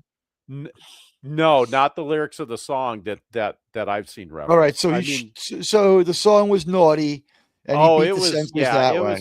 It was pretty bad. It was. Here's the thing. Pretty bad. Well, the whole thing was not good, and here's how I want to explain it. From what I gathered, Bad Bunny is now about 12 to 15 years into his career. He wears a sparkly suit. He jumps around. He hoots and hollers. It's the kind of stuff that Kurtzman would like, and there's a market for it. If you go to a club and Bad Bunny comes on, you probably wouldn't notice it because I think it's the emphasis is on the beats and the music, and then once in a while, Bad Bunny just hollers a few things, and he does like this weird like rap. And here's the thing. So it's like a Kanye thing. It's a little bit like Kanye. It's called, get this, trap hyphen reggaeton or reggaeton. It's the word reggae with T-O-N at the end. I don't pretend to know what it is, but I listened to Bad Bunny during the Super Bowl halftime show that I called with Outlaw Bill. It was fun to do another football game with Bill. It was so much fun. And we had a great time calling that game where we watched Sam Darnold prove that the owner of the Jets is the biggest idiot in the world. It was great to see him holding that trophy, and I was wearing his jersey when he did it. Congratulations, Sam. We'll get onto that more later, but let's see. The Dead Man says the lyrics were akin to NWA lyrics. Katie Turr, thank you. Yeah. Okay. Thank you. Gotcha. Thank you. You know what? And how, man, that Savannah Guthrie story is everybody's fucking nightmare, huh? Sorry, I lost this track here, Teag. On which? Katie Turr is the actual name of the female journalist. Yeah, I was looking her up too. Yeah, she's cute. Picture. Yeah, she's and also doesn't suffer from the same level of bad rep as him, but I think she's on the same political. I don't think you could be around him and not be on the same political spectrum because he's a little bit of a wild man. So she's probably pretty psycho in some certain respects. Who knows? But I can say this: when I interacted with him on X, every week he posted a shelter dog, and then like I just noticed like these were like dangerous dogs in a sense, right? Like you had to know what you were doing to own these dogs. These were not starter dogs. Like check out like Sparky. He's an abandoned like Portuguese. He's not exactly an abandoned Portuguese water dog like Obama had. It's like he's an abandoned pit bull. He's an abandoned Doberman Pinscher. Now, if you have these dogs from birth and you know what you're doing, you can train them and they're pretty safe and you can take your risks around yourself, but you shouldn't walk them unleashed and stuff like that. And he's putting these dogs up on X every week with no context, counting on his fans. Like, could you imagine if you're some like dopey person who watches Keith Olbermann? Not that smart people wouldn't, but if you're some dopey TV watching person and Keith Olbermann posts on X, oh, like Sparky will die tomorrow if nobody goes and rescues him. And you're like, oh, I better go rescue this pit bull. And what it is this dog has lost a fight, been abandoned in Central Park, picked up by animal control, has a countdown on it. It's messed up in the mind because it was bred to be vicious, and you're going to give it to some guy who's like a novice dog owner. Yeah, that sounds about right. Yeah, why not? So when I texted him, I said, so Keith, can you show me the picture of the dog you adopted from the shelter? And he said, you fuck you to me. That. I was going to say, yeah, of course he did. He said, fuck you to me and called me a fucking bunch of names. And I responded. You caught him in his hypocrisy. Before he blocked me, I responded, you might have 100,000 baseball cards, but at least I don't endorse things I don't believe in, you fraud. And then he blocked me. And so that's anyway, when listen. Teag decided to confront him at the Yankee game. You know what? I would not confront him at the Yankee game. I would leave him alone at the Yankee game. He sits in celebrity row. What's funny is he can't stand Trump, but like back in the day, they would be seated in the same section at Yankee games routinely. Not that it's not a big section, but they were routinely seated in Celebrity Row or behind the plate in Yankee Stadium, routinely on the big screen, not together, but And he repeatedly didn't in the have a same problem montage. with that back then, did he? He could care less because he was on Sports Center and people liked him and he liked being there. And that changed. He still likes being there, but the crowd now maybe, who knows? Like, it's so expensive to go there that I think most people who are at the Yankee game are tourists. It's so expensive. You go to New York and you go to a Yankee game. There are some hardcore fans, but it's so expensive. Yeah, this is the thing. I was not a fan either. Kind of dug the pageantry about being Californian. You understood his lyrics. He was just singing about having different ladies in different dance clubs. All right, so Rocco's certifying it as not being too bad. Was it obscene, Rocco? It's explicit. It's explicit. It's the nature of the fact that it was explicit language. If you saw the language in English, I'll get it for you, Teag, and I'll post it in the private. It was an adult situation, but we don't know whether or not he was like it's a subjective English translation, right? We have to grok his actual lyrics. Hey, it's Roman of the Empire. Roman, I played some audio before you got here, and you know what? I'm going to play a little taste of it again because I think that maybe you might remember this audio. When this news story broke, Roman, what do you think? We'll be honest with ourselves, and we'll get after it as a Navy. The Admiral says he came to see the damage for himself, meeting with the sailors and crews who fought the fire, one that will go down in history. We've not seen a fire of this magnitude in a Navy ship in recent memory, at least in my career. He says the two biggest obstacles were the winds and the explosions. There were times when he had to back those firefighters off the ship. At one point, the explosion was so great that it blew debris across the ship. And now, the investigation begins. And we need to go through this, catalog it all, and get an understanding of whether or not we had it right. The Admiral says the next main steps are doing a safety investigation. That was when the USS Bonhomme Richard, which I believe Roman may have a connection to, that, like, thank God no one was killed, and the ship was in port being upgraded. I don't know how upgraded, but they never found out who set that fire, but it was called arson, and the USS Bonhomme Richard, which is, a very esteemed name for a Navy ship to have. No controversy there. But I started my first ever show with that audio about a ship that one of our friends was connected to. Thank God it happened in port. It's too bad they never threw the scumbag who did it in jail. $1.8 billion total loss. Oh, you mean on the ship? Yeah, the Bonhomme Richard. Oh, yeah. Was arson.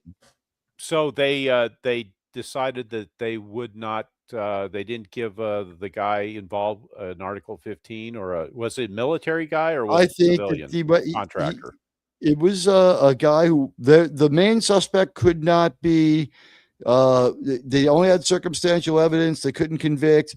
They tried a couple of times. They couldn't convict. I don't think they let him near anything again. I think he went to the North Pole after that until the end of his tour. He was a SEAL washout who was in the regular Navy waiting for reassignment on security duty on the ship. Interesting. So the cause was said to be bitterness. Yes, it was the Bonhomme Richard. It was from the Bonhomme. And Roman did 2 years in the ship with the Strategic Air Rescue Detachment. And we thank you for that. And, I salute you. And I thought that was interesting. That was the audio before my first ever show. And it was like my take on Star Trek. And that I could just re-release that as my review of Star Trek's, of Starfleet Academy. But we were talking about Bad Bunny in the Super Bowl. So, okay, the song's racy. He sings the whole song in Spanish.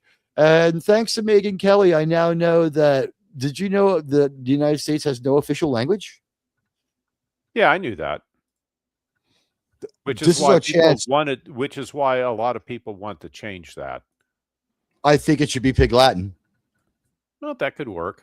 Or we It could would be go with fucking Klingon. hilarious. It's We could have based on English. Klingon. Klingon would be great too.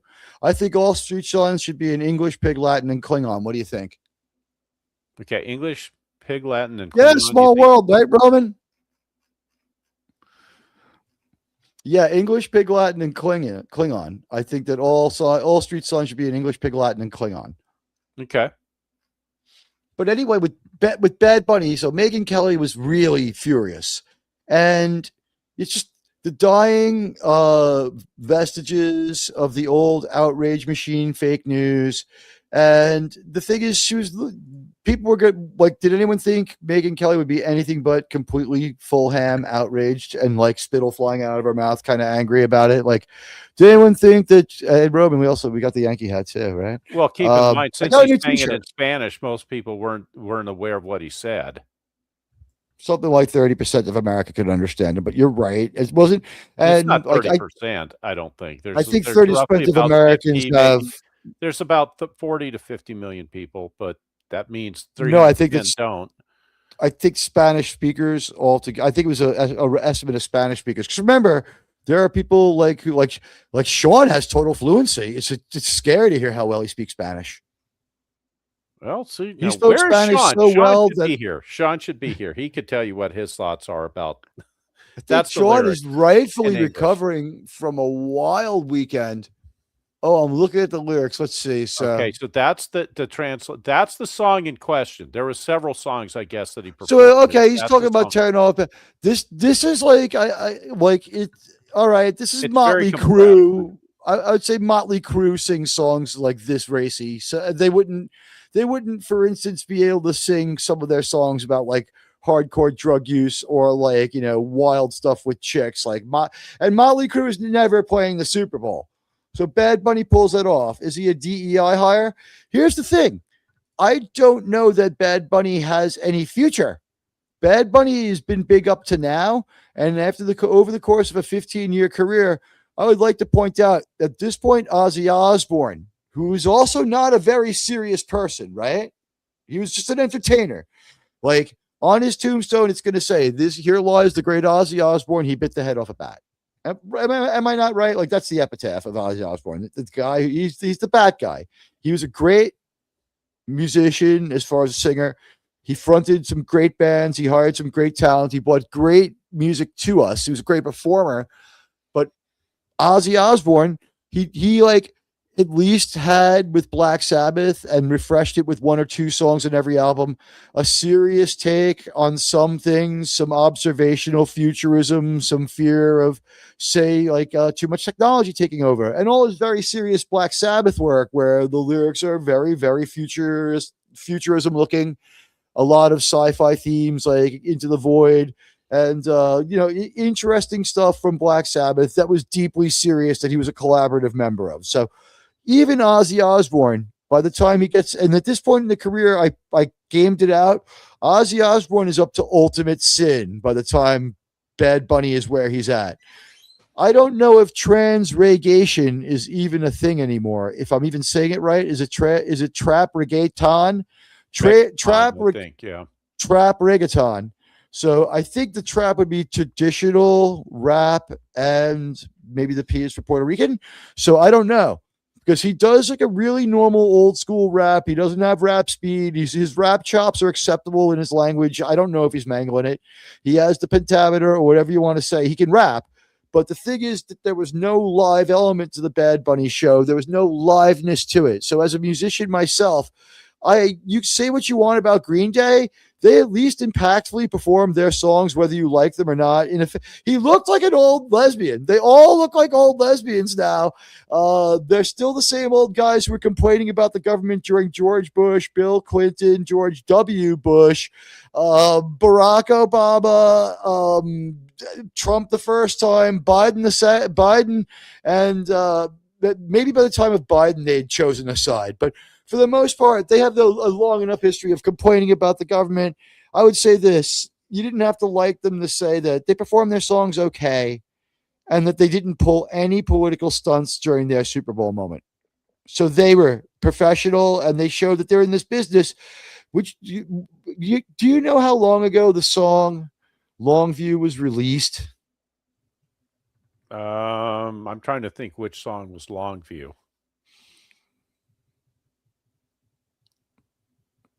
20 years ago? 33 years ago, sir. A life of Christ ago.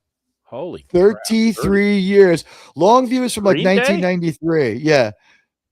And I'm Really? fucking crazy. Yeah, like hope you had the time of your life was played during the final episode of Seinfeld, and it was an old song then.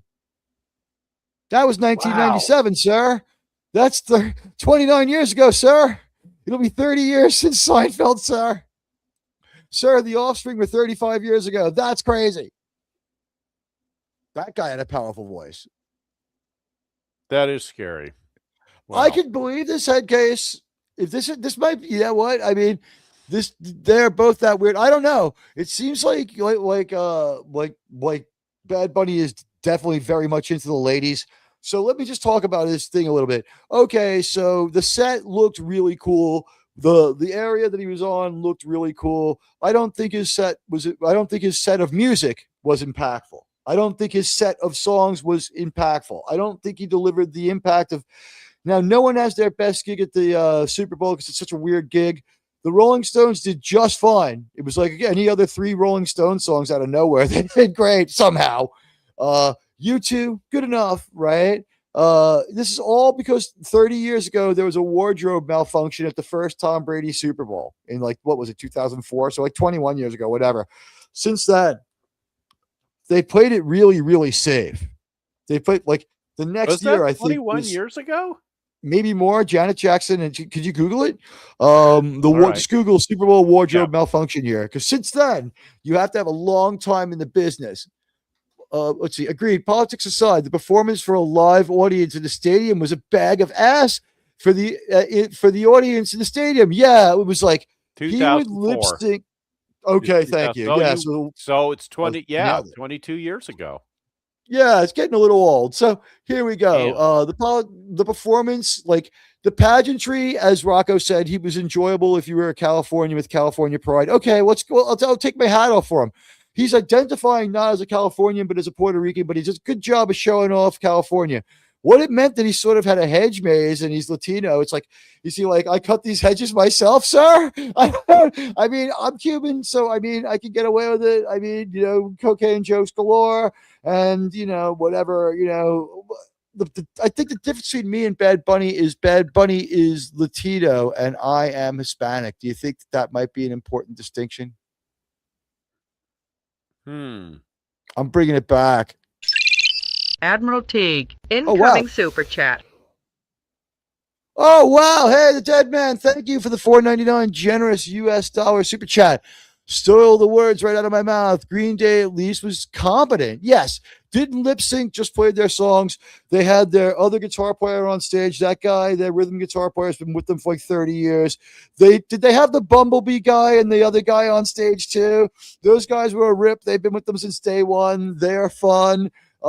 Green Day at least can put on a competent live show that can connect with some energy. Bad Bunny, because of the fact that it was like, he's this party guy. He's this party guy in a sparkly suit, maybe with the sleeves cut off. Think Ruby Rod. Think Latino Ruby Rod. What do you think, Radioactive? You've seen Fifth Element enough times. Latino Ruby Rod for Bad Bunny? Well, since I haven't actually seen Bad Bunny perform, I'll just take your word for it, but I wouldn't mind seeing Ruby Rod, especially when it comes to Floss in Paradise, all the explosions and everything. That would have been cool. You have got to get to Floss in Paradise. Well, no kidding.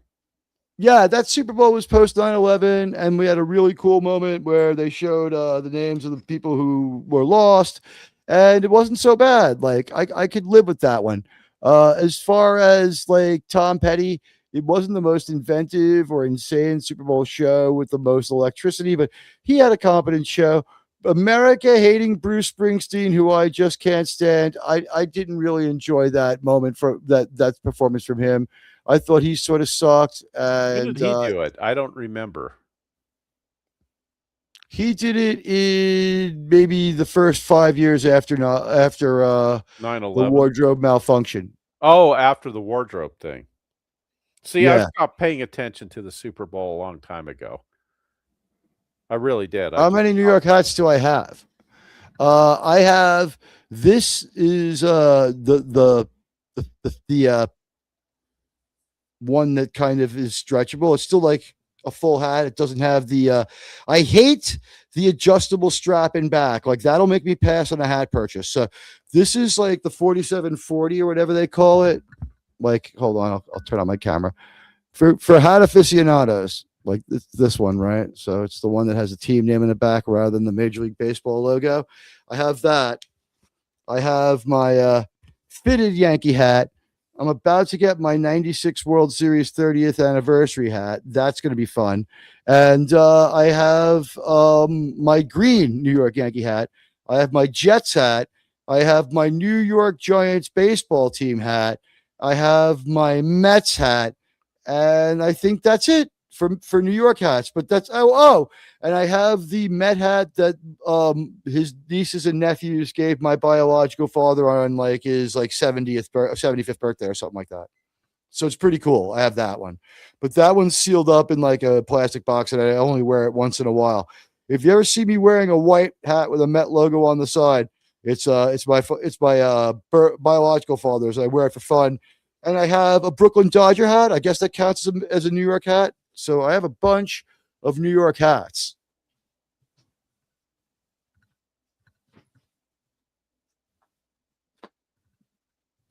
But thank you, Dead Man. That was awesome. I didn't mean to have the camera on when I jumped up for a minute, but part of the secrets of YouTubing, it has been a nightmare in New York cold for like weeks and weeks and weeks. And there's still a winter weather advisory in effect. It's pretty cold, but today it made it up into the 30s for a while, not above freezing, but like 31. We hadn't seen that one in weeks and weeks. So it was like a godsend. And let's not even do the joke from section 31, godsend or godsend. What does it mean? I don't understand. But we had a day of 31 degrees. I still didn't get like too far, but it is horrible out. I think it's going to finally be normal for a few hours at a time tomorrow. It is crazy. The warmth of collectivism, and hey, the Dead Man chiming in with his team. Go Braves. You know what? They were a mighty opponent, and one of the brightest jewels in the Yankee crown was breaking an 18-year drought by beating the current World Series champions. They beat the absolutely cursed Cleveland Indians in a really good World Series the year before. And I was at Game 6 when the Yankees won in New York, and that was like the height of young Teag's young life. Like everything was going my way at that night, and my team won the World Series. It's like very rare that everything goes right. But as far as the Bad, and thank you so much to Dead Man. The Bad Bunny thing was this. The pre-recorded music lacked the impact of live performance. He did his best, but I think he was lip-syncing his rap. It was about as good as a few years. It was a few years back, Rihanna did one, and like she came out of nowhere. We didn't know that Rihanna was going to reignite her career. We were surprised to see her, and like she was like heavily pregnant. So it was like, what the fuck? It was like totally out of context, right? But her music is a little, and she's a woman who has like almost like a softer side to her rapping. But I would have to say Rihanna's music was a little more aggressive and a little more live and a little more impactful than what Bad Bunny had, which is pre-recorded acoustic guitar music being played in the stadium, backed up, even if that was being a real guitar being played, and I highly doubt it. But if that was, it did not do much to enhance the liveness or the realness of the music. It was not live enough. It was not real enough. And so therefore I'm just going to say Bad Bunny might be good to see in a nightclub, but again, he's a wild man in a sparkly suit. So, and hey, the Dead Man with another generous, we need to play the, Admiral Teag, incoming super chat. You have joined the Q Continuum, and we have to play the video that Appion made that Rocco got to me. It's Big and Spock.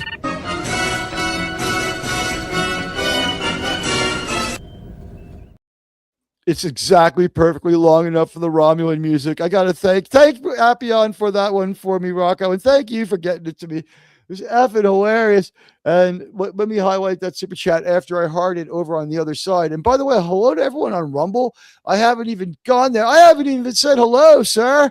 Let me go say hello to all the people over on Bumble, if that even worked out, because sometimes it just doesn't work out. But popping into the studio now, changing the direction. Maybe he'll help us close out the Bad Bunny conversation, but we have a very special guest. We might stay on a little later tonight so we can get a few words in about this one. Very, very controversial indeed. Is it okay if we let him aboard, sir? Sir, can we let JT Kirk aboard? We have to send for Albert Einstein. Sir, he's very busy. Sir, that was so controversial. Sir. sir.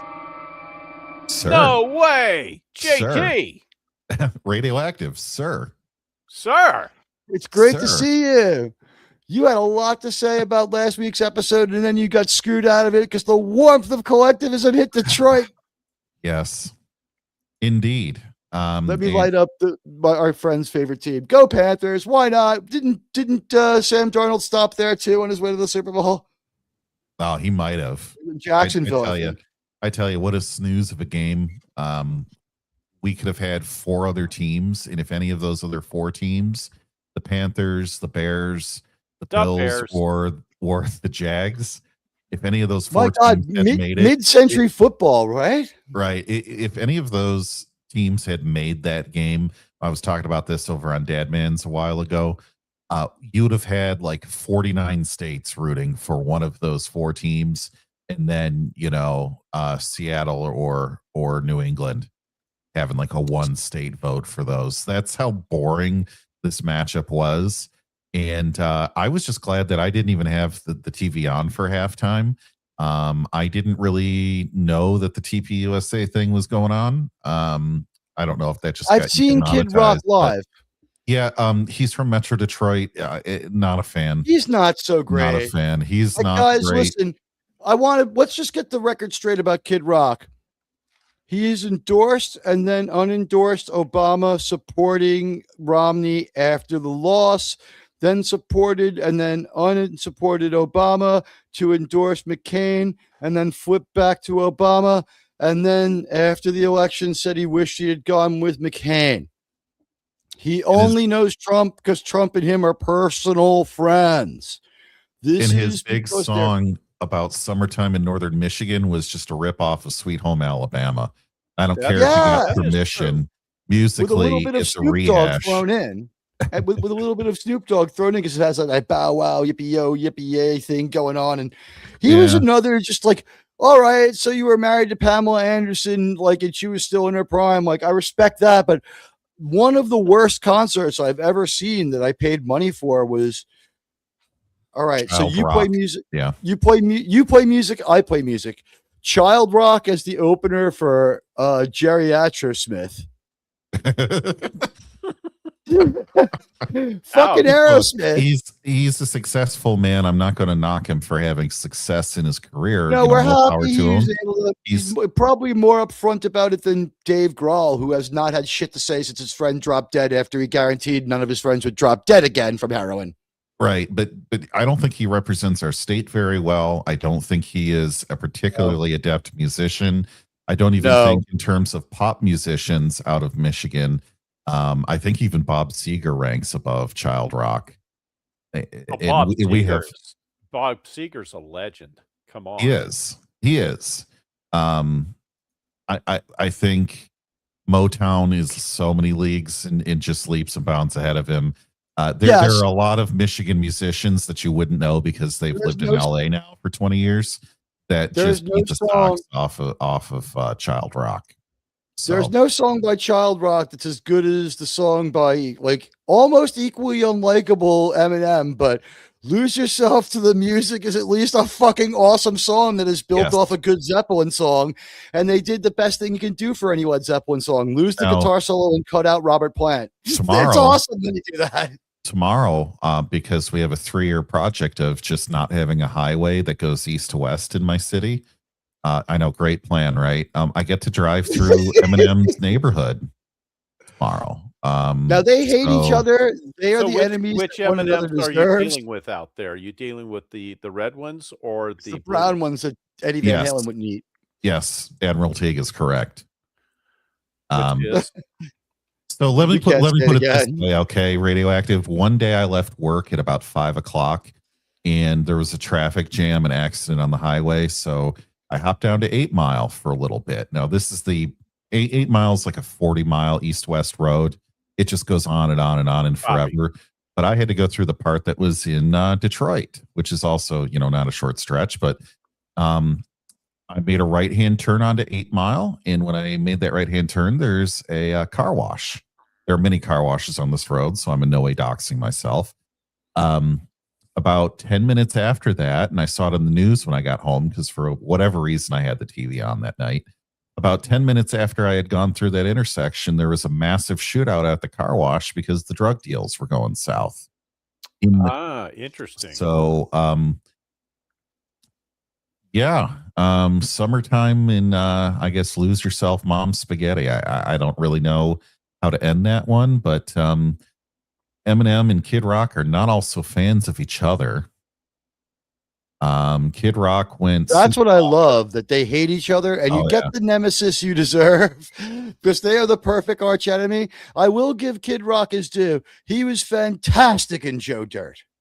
He really was. And then Eminem, like 5 years ago, I think he might have gotten weird. Member of NWA. He's a decent replacement. I like his stuff. But he seemed to forgot that he failed his 9th grade government civics class and went full TDS. He went full TDS. So you got like Super MAGA next to full TDS, and I don't know if any of them finished high school. Certainly not with A's.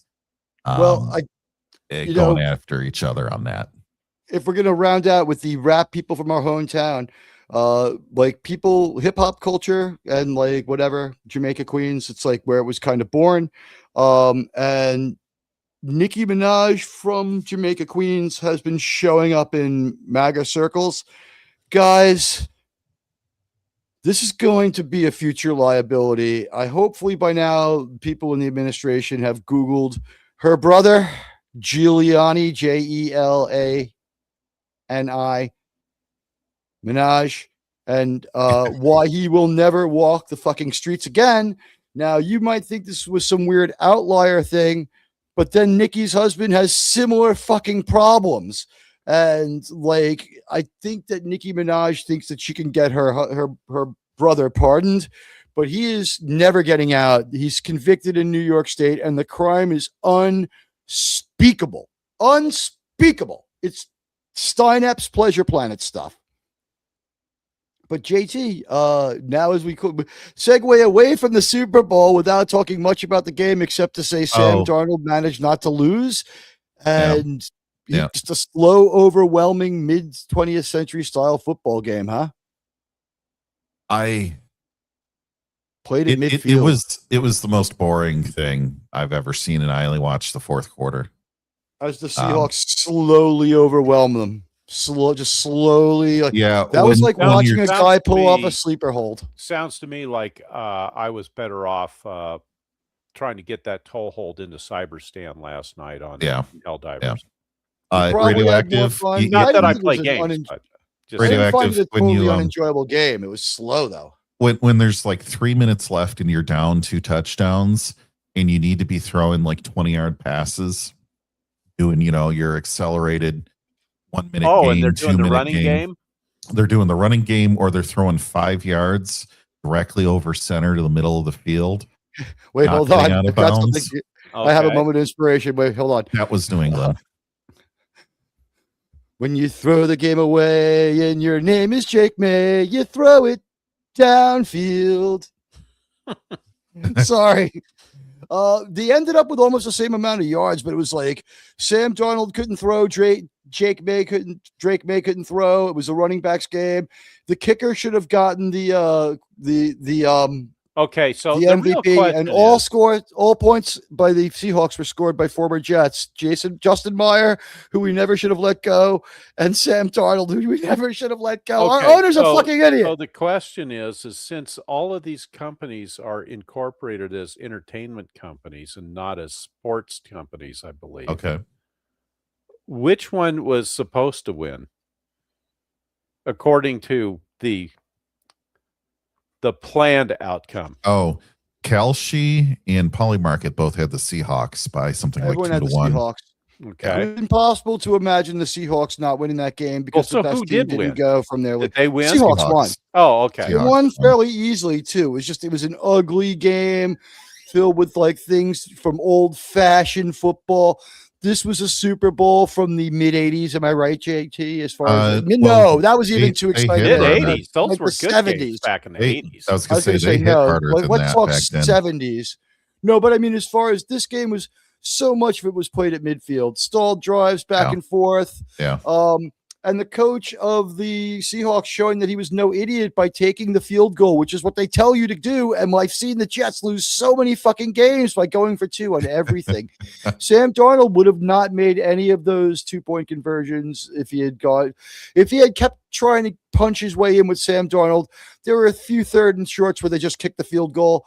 No other coaches do that anymore. So a non-insane coach guided a decent team to a fairly competitive and enjoyable Super Bowl, but it was slow and grinding. Let's be honest. And Bad Bunny kind of sucked. The Patriots played about as well as like if we just threw the Jets in there.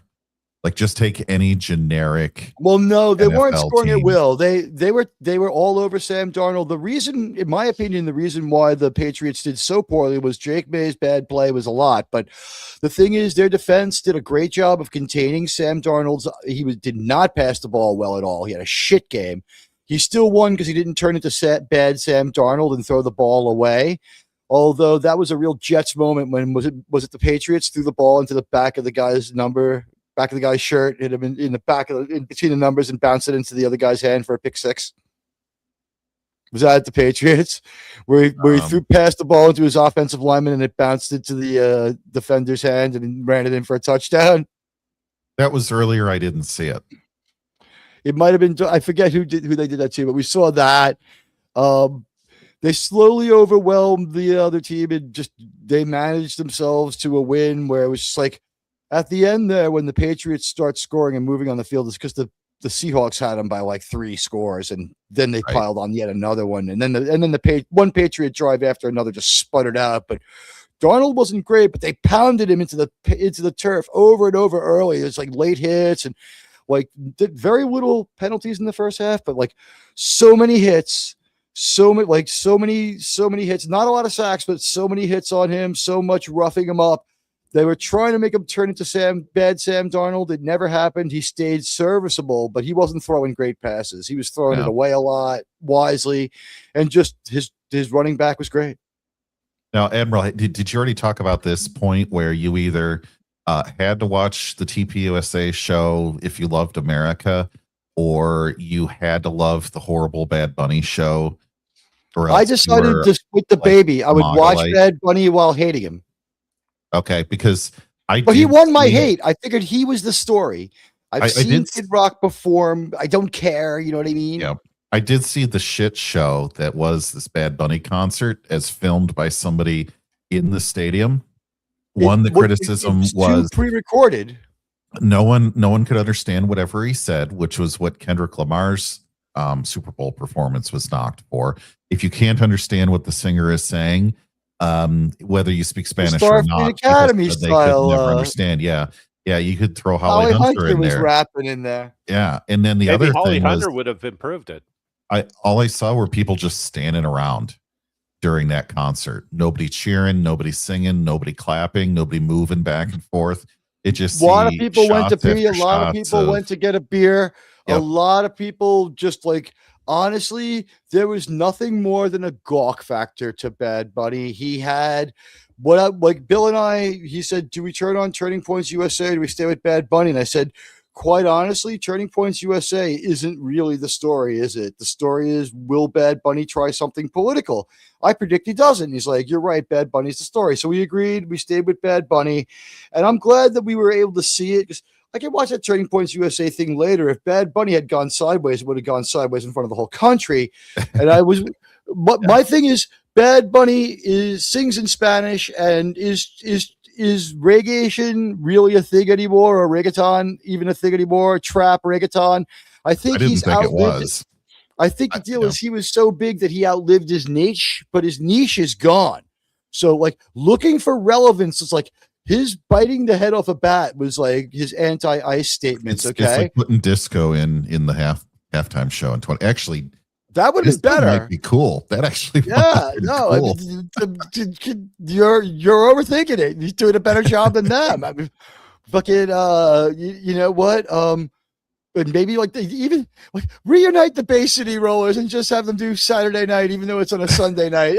Anything would have been better than this. It wasn't the biggest shambles of all time. There were things to be said about the stage crafting, but him jumping around, his outfit made no sense. And he has years and years in the scene. He doesn't have the seriousness of even Ozzy Osbourne. He's a guy in a sparkly fucking suit.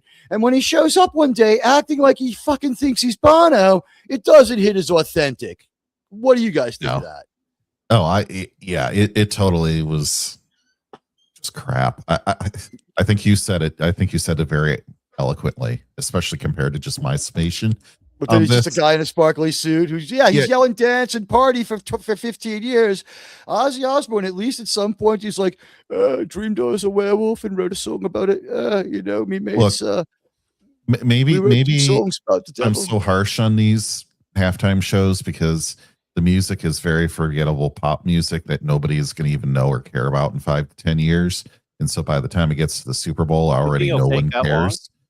Well, that's what I'm saying. By the time they finally hatch out of the egg, they're already completely irrelevant usually. But their music in 20 years, 30 years, no one's going to be listening to it. It's not the Beatles or, the Rolling Stones or name all these other musicians. And so when I look at this, I come at it from a real musician aspect, and Admiral Teag probably does too, where you're like, okay, the notes could be written by somebody in like a first grade orchestra or band class. They're that simple.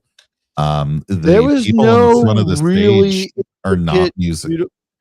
I'm sorry, he had a chance to do some really beautiful flamenco guitar stuff and something like that, and really seize the moment, and it just failed utterly. This was not Jose Feliciano reinterpreting the national anthem and getting mixed reaction from people. This was just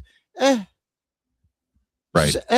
It's not going to be remembered in 20 years. People aren't going to be like, man, do those 3 mashed up songs of trap reggaeton that that genius Bad Bunny rapped at the Super Bowl. Let me ask go ahead. A side question here. What was the ratings for this year's Super Bowl compared to? They were great. That's why this was listen, the Super Bowl ratings are almost not dependent on the teams. Like the interest in America is like, it's a worldwide audience. People watch the game no matter who's in it. It's a ritual. It's part of our culture. When I had like, a non-gig job, I always took the day after the Super Bowl as my holy day of obligation off. It was fewer than last year it was 125 this year, 128 last year. I heard Paulie claiming million, is what they allege. Got it. I saw Paulie, the Latino slant, good YouTuber, in the chat for Mark D with a C, who we recommend, and he was saying the most watched halftime show ever. And my thought on that was, well, population theory and eyes on the TV. By the middle of the game was still like kind of close. There was a reason to stay with the game on that level, and also like. This guy kind of put it out there that he might just like whip out his tallywhacker or something crazy like that. And like, cause all of his like this was his version of biting the head off a bat. Like this was a desperate bid for relevance. I think that our pal Bad Bunny, who raps in Spanish, is just another American to most Spanish speakers in the rest of this world. I would point out that Spanish is the second or third most spoken language. I think it's the second most spoken language because of their empire. They were fairly successful, despite me being here entertaining you. They're still successful. Don't hold it against the rest of them. Okay, that I am definitely also a top 5 Spanish. language. It just depends on how many lies you believe coming out of West Taiwan about how many people they have in their country that would all just speak Mandarin. But it's one of the most spoken languages in the world. And to them, he's just another fucking American. And America is like kind of unpopular in the rest of the world right now because our current national stance is relatively brash, but that's not a big deal. We voted for that. Everybody hates the top dog. It's okay. It's okay. Yeah. This was Spanish is actually fourth. Fourth? Thank you. Yeah, fourth. You now take a guess what third is. French. The other kind of Chinese. Interesting guess. It's actually Hindi. Oh, okay. Oh, wow. Yep. I was going to say if we divide the Chinese by dialects and say like one's like Portuguese, fuck you, then like Spanish levels up. If we roll Portuguese into Spanish, I think we could pass the. No, they're two distinct languages, though. They're very different in Brazil. Really? Yes. Well, Brazilian Portuguese versus like Argentinian Spanish, far different. Yeah. Well, I always speak so much better. by the line of demarcation. That was the agreement between the Spanish Empire and the Portuguese Empire, and it took the Pope to basically straighten it out for him. So he took a ruler, straight edge, and said, okay, Spanish guys, you get what's west of this line. Portugal, you get what's east of this line. And the Portuguese, of course, thought they had it made, but of course they didn't realize that the line went the wrong way on the continent because they didn't know it was a continent. Right. And also they run the risk of really just insulting people when you go around saying the F word of fascist, because like, the Spanish, they didn't have a really bad problem with it. Like they dug it until like the mid 70s. Like they're enthusiastic about it. Look at their military uniforms, for the love of God. They didn't need costumes to be the actors and to be the Germans in Patton. Back to the halftime show, though, I also have an issue because lyrics like his could be written by AI and no one would know. I'm reading now. If you're not bringing it home musically with the talent, the lyrics are AI slop worthy, and you're not the best dancer in the world. But He's that doesn't make Roberto a good song either. Dulan with the lyrics. Yeah, He's Roberto Dulan. What are we here for? You're just a corporate product, and then you also hate America on top of it. Yeah, F you. So just as a ranking, Teague, he gets to be the worst halftime show ever. The number one most watched was Kendrick Lamar last year. Number two, guess which one was number two? Rihanna. No, number two was Michael Jackson in 1993, and it only lost to Kendrick by 100,000 people. So margin of error. Wow. And think of the population theory over the 36 years. Yes. So, I mean, yeah, if you adjust it for population inflation, Michael Jackson's still way the hell up there. And then Usher in 2024 was number 3. So, I mean, it just keeps being the most watched with the Rolling Stones and population, Yeah, the best two are the Rolling Stones, and the next best is Tom Petty. I would say Bruce Springsteen performed well, but Bruce Springsteen fucking hates America so much more than Bad Bunny could ever hate America. But I think that this was a bid for relevance by like Spanish-speaking Yankee that the rest of the Spanish people don't fucking care about. Bad Bunny, whose music he has managed to outlive. This is a tap dance guy from silent films in the days of sound. Like he has to find something quick. So he really is. He really is. This is just like he has to find a second act. And like I said, like he missed a chance. Like there was a lot of guitar and acoustic guitar in there, and like he had guys dressed up as mariachi outfits. Where was the beautiful mariachi guitar playing that inspired the guys in Black Sabbath and like moves my heart and gets my Spanish blood boiling? There was nothing even as Spanish and enjoyable as the very basic guitar stuff in Man of La Mancha, which is better. Was a better musical product than this will ever be. So moving on from this douchebag. The game was what it was. The Seahawks, I would love to trade owners with them. We're fucked. They had our kicker and our quarterback scored all the points for them in that game. I think that needs to be pointed out. That's how inept the Jets are. This was a Jets Super Bowl. It's as close as we're going to get. I claim the Super Bowl for the Jet fans. I wore my Darnold jersey. And now, Admiral, we have a number of games going overseas this year. 3 in London, 1 in Paris, 1 in Munich, 1 in Mexico City, 1 in, I believe, Rio, and 1 in Australia. Where would you like the Jets to be sold to? Which of these countries and why? England.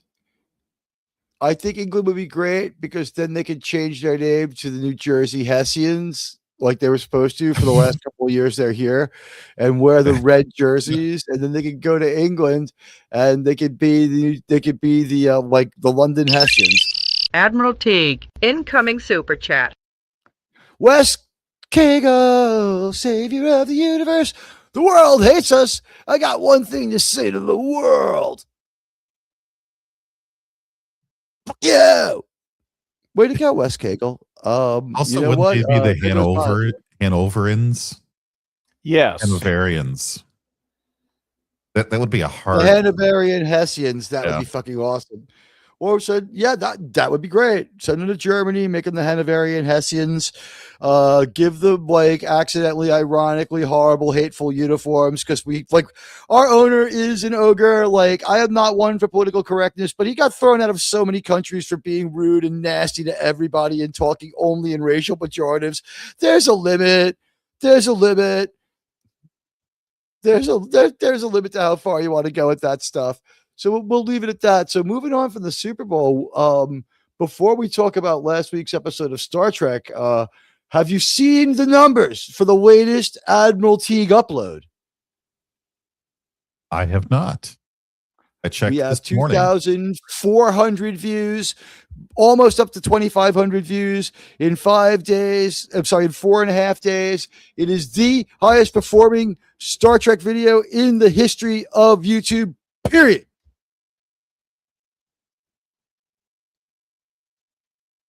Or at least the best one I've ever made. It's the highest performing one I've ever made. All right. More people watch this video than any video in the history of this channel. In more countries and all the ships at sea. One person needs to go back and watch your It's a Wonderful Housing Scam video because it has 999 views. It's funny. Come on, somebody in the audience. Somebody get Teague over the line here. Yeah, I deserve the 1K on that one. Isn't that weird? It's been stalled at that. Like it was. I had an idea of that one was if I drop it on the day before Thanksgiving, it'll heat up when It's a Wonderful Life comes on, and then it'll be set up to really go nuts on Christmas. And the first time around with It's a Wonderful Life, like the Thanksgiving bump, it wasn't so good. It picked up a few views a day, every day, and enough likes, and enough people were watching chunks of it that it did have a huge day on Christmas and go up to get 700 or 800 views, which was great. But this video had the most views in the history of this channel, period. More people watch this video than any other video in the history of this channel. And reports to the contrary are absolutely false. So far. Yeah. So far. So that's right. We're only to episode 5 of Hogwarts. I'm going to try to make another video, but they take all day. They really are involved. But the Dead Man says with a $4.99 super chat. Oh, I got that one. But I got Wes Cagles. Okay, I'm set. All right, thank you guys, sirs and madams. It's good to see all of you. Woo! I'm caught up. Okay, here's the thing, guys. Unless you deliberately want to have a square up live show. I that would be such a flex. Like, welcome to the super chat catch up. I'm Admiral Teague. But you know what? JT is here to talk about Daedalus. He didn't get a chance to be part of it, and he had a lot of feelings about this episode. He likes it a lot. I watched that episode, by the way, because I was put on hot standby. Yes. Okay. Right. Okay. So I actually did watch the episode, and by comparison to Hogwarts, it's Shakespeare. It was Shakespeare. It was actually good in its time. Shakespeare. It was got a lot of time too. It's got a lot of episodes going on at the same time. It's got Ultimate Computer and Tholian Web, to name two. Okay, so did you want me to just start, I guess, into my thoughts on Go this? ahead. We'll go from With there. JT, Yeah. I'm So, going to yield the floor to you as Oh, we let out let the delicious. video play out without the sound so people can see the new style. You'll hear JT, but there's ranting Admiral Teag. So, yeah, Saturday, folks, I wasn't able to make the show, but I did want to pitch in on my thoughts of Star Trek Enterprise Season 4, episode Daedalus. And this, for those that didn't watch or already forgot, was the episode where you have a special guest that was instrumental in inventing the matter energy transporter for humans. And so at this point, we get kind of a love affair with Tucker, Admiral Archer, all of this stuff with the man that invented the transporter. And he brings his daughter along. Now, we know that something is nefarious pretty early on because there's a weird anomaly that ends up hurting people and going through the ship, doing some crazy stuff. And there's more to the experiments on the transporter than what meet the eye. So the plot and the story are all self-contained. Big departure from what we've seen with Enterprise for about a season and a half, Admiral. I don't know if we've really had a 100% contained story. I think we've made it 9 episodes in without going self-contained. Sure. So this is story 10. That's right. They didn't have a choice about the first 2-story arc. That was brilliant, honestly, on their part, because they made the best story they could out of what they were dealt by Brandon Braga and Rick Berman just don't care anymore, and they fuck off on them, and they leave the kids in charge of Star Trek, and they do a pretty good job. It was just too late, too weird, too jumbled, and they couldn't get on. They weren't reliably going on every week. They're getting kicked all the time by a shaky network. Yeah. For whatever. I mean, if they had like a golf tournament in I don't know, some junior golf tournament, they would kick him around or something dumb. It was a bad time to try to watch this show. But anyway, what it does, dying. Yeah. Oh yeah. Buddy, I'm giving my review of Daedalus while Teag's got the video playing. So this was placed very well in the season to kind of break up all of the different multi-week stories that we got, but it also followed the traditional Trek formula. And so for that, it actually makes this episode far more watchable than what the story itself would have been. If they had to try to go ahead and stretch us out the 2 weeks, I think we all wouldn't like it. This was never a 2-week story. They executed it so well to put it within that 1 hour time slot. I think it really just did everything it needed to do to explore the story and then wrap it up.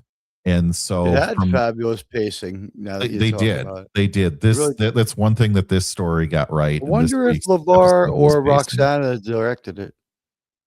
Oh, geez. It was one of the better episodes as far as direction goes. I looked that up, but it's been a couple of weeks ago. I have no idea anymore. You would remember if it was one of them. It was somebody who's just there. And the thing was, they had good directors on this show. Except for the guy who directed Fusion, except for that guy.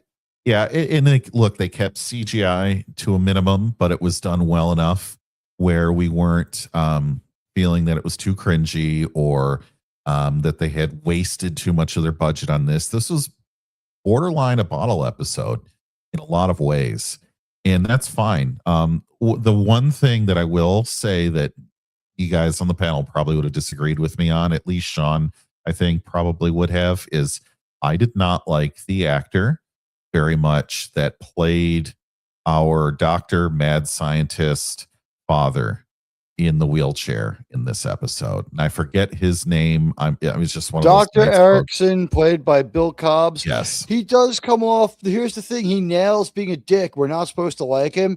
And he's he's a good actor because he's really unlikable. Like you start to like really dislike him when he's being a dick to Trip. And I get that. I just felt the lines were over delivered or overwrought or you didn't like his performance? Yeah. I thought the performance was just okay on that. I thought he went over the top on some of this, and I'm thinking more of Dr. Richard Daystrom from the Daystrom Institute, TOS, this which guy is did that. detached and hubristic. He Mm-hmm. was a much different kind of space madman. He was a much different kind of space mad scientist than Daystrom by a long shot. I mean, Daystrom. Yes, he was Equally brilliant. Richard Daystrom designed most of the systems for the Enterprise 1701. In the NX-01, it's only the transporter that's in question. And Dr. Erickson, he was like the only guy. There's no one else. Even for something like the ship, we are the only ones who use this term, but we call it the Archer Cochrane Warp 5 engine because it's a unique engine and it's a huge improvement on what Cochrane did. Cochrane could go warp. He could go to warp. That's it. He could go warp 1.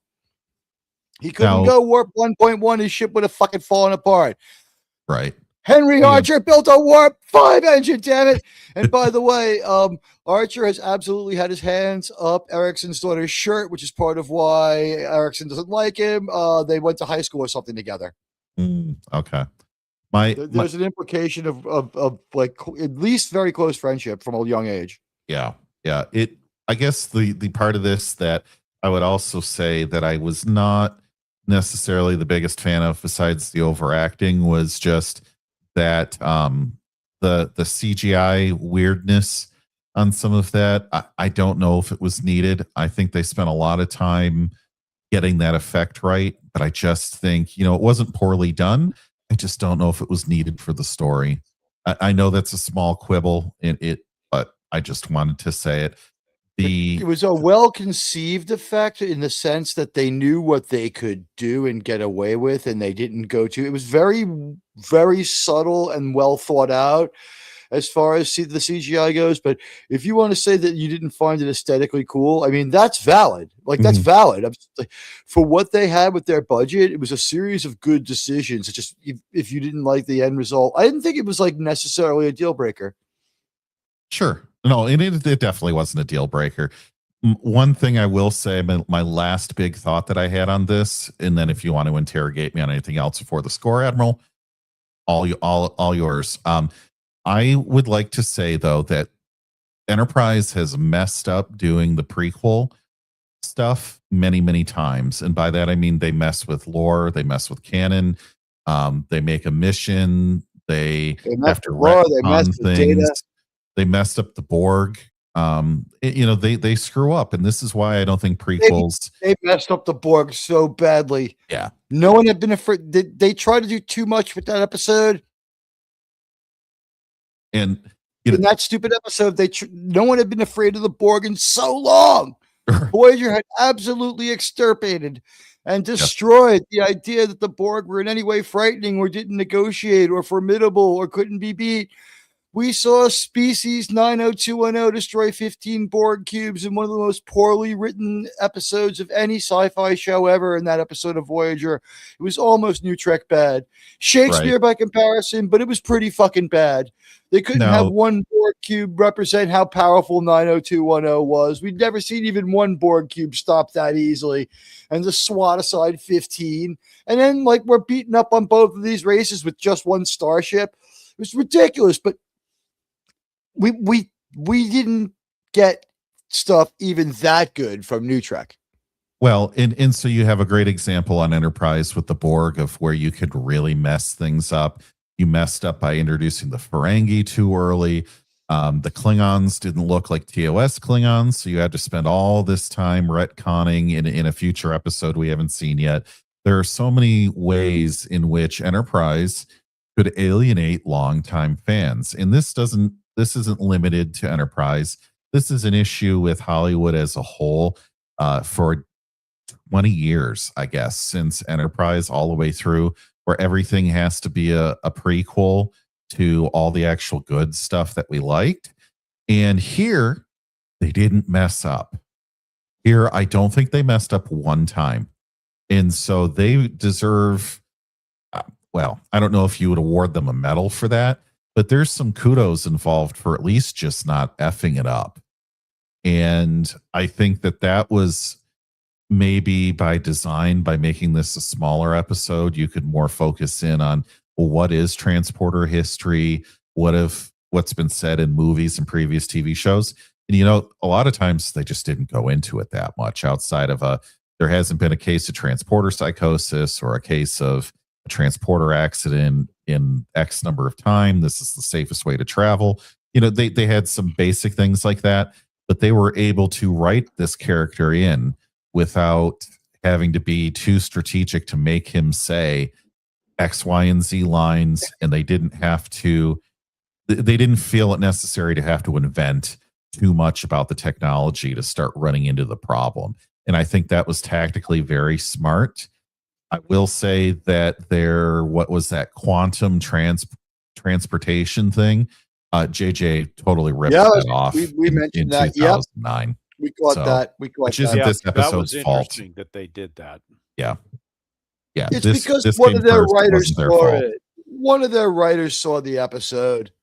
Yes. Yeah. So to that point, Admiral, I'll award my grade, or else if you wanted to interrogate me in the brig on anything. No, give me your grade and then we'll talk about it. Our audience, just so you know, the audience for the first time overwhelmingly B. It was just like 45% to 20% B. Okay. I gave this, and if Sean's listening, I gave this an 88, which is a B plus. Ooh, well, we love to give it 88 too. And on the Kurtzman apparently we do. On the Kurtzman scale, it would be an Oscar winner. Oh yes. I mean, actually, David Staten, director, pay each an extra sum of $50 million a piece for all the actors, and $100 million for the producer, because there's probably only like one or two. So I mean, this is like, you just stop making television, because compared to Soy Trek, this is perfect. I mean, you just can't do better. It's Citizen Kane. This was Citizen Kane by comparison to Soy Trek, and I have not looked ahead because I dread the Thursday night encounter with New Trek. Well, I love the Thursday night stream with my friends, but I dread the Thursday afternoon encounter with New Trek. It usually consumes, guys, this consumes a whole afternoon. No human being can watch this show alone. Like, how long do you think it takes me to do 7.5 pages of the highlights of the Abomination? And the show is so bloated. About the show is so bloated. JT Radioactive, it takes about 3.5 hours because I have to stop multiple times. It takes him like the runtime of the show with like rage quits every 8 minutes, sometimes every 2. And like a lot of really great notes in the group chat. It's like absolutely crazy stuff that we can't believe we're going to see next. Isn't it interesting that with almost an hour, 15 minutes on some of these Hogwarts episodes, they can't even so much as make a complete story? And say in an old TOS episode, they can't really make. They've already hooked you in 1 minute with the 1 minute intro. They can't do that at all with this show. No, they cannot open up a show with an interesting beginning, and they do not know the value of a really powerful theme song. I'll ask JT right now, do you think that there's a couple of episodes of Voyager that would have gone the other way if you weren't in the mood for a great space adventure after hearing the theme song? Sure, because there are a lot of weak Act 1 openers, but you knew like in the era of VCRs, which I think a lot of, probably 90% of everybody listening grew up in that era, where you had or lived through that era. For me, it was grew up where you had a VCR and you taped everything to catch it later. I had a fledgling comic book artist actually just transcribe the show into comics and give them to me. He was starting his training. Nice. But the way I would watch Voyager, years later. The way I would watch Voyager is my dad would tape it and he and I would watch it together. Right. So it was great bonding time on that. But we never fast forwarded the theme. You better believe we fast forwarded all the commercials, because that was the whole point of a VCR. It's to maximize your time. Theme song and an awesome opening sequence that was one of the best we'd seen ever in any show, let alone a Star Trek show. And that was a high bar after Next Generation. The Deep Space Nine beginning is really good, but we were well whelmed, if that's a good way of putting it. We had seen that amount of detail, and we knew places equally impressive as Deep Space Nine before. We'd never seen them quite as much as we saw. They show off their whole station in the beginning, and that's in the Star Trek tradition of showing off the ship. So I came to really love the station, but like when they played the theme song for Deep Space Nine at the end of Derp Space Nine from Alex Kurtzman, I was beaten, battered, and confused. And then all of a sudden I hear the theme song that I've heard from all this great Star Trek. And it was like for a moment make any there, sense when they put it in. but I was like, Motherfucker, you. you know, I didn't want to hear, like, why are they playing? It's like, you know, like, why are they playing it, George? Stylistically designed to be that way, and you can't undo that, but we can diminish the effects of it. I think they're trying to diminish Deep Space Nine, and they threw the theme song in there as one more. I musical rights they have. I think I think Nerdrotic had a point on this. It didn't even occur to me because it was such a throwaway line. Because they were also trying to hide the fact that they just didn't want to pay Avery Brooks for the likeness. They actually put him in silhouette in the book and on all the monitors because the Bajorans stopped depicting his image. So they turned him into Space Muhammad. Yes. I think Neurotic was the first one I saw that brought this up. They turned him into that's Space where Muhammad. I saw it too. Yeah, he mentioned Space Jihad. Yeah. So that could have been their excuse for why they didn't want to pay Avery for his face. So the question is then does that mean will the Bajorans do all you snack bar now? Well, it's interesting because he had a gumbo restaurant, Radioactive, and what do you eat? What do you eat in gumbo restaurants? Do you eat shellfish? Ooh, controversial. What is? They turn fucking Cisco maybe a little bit of bacon in there too.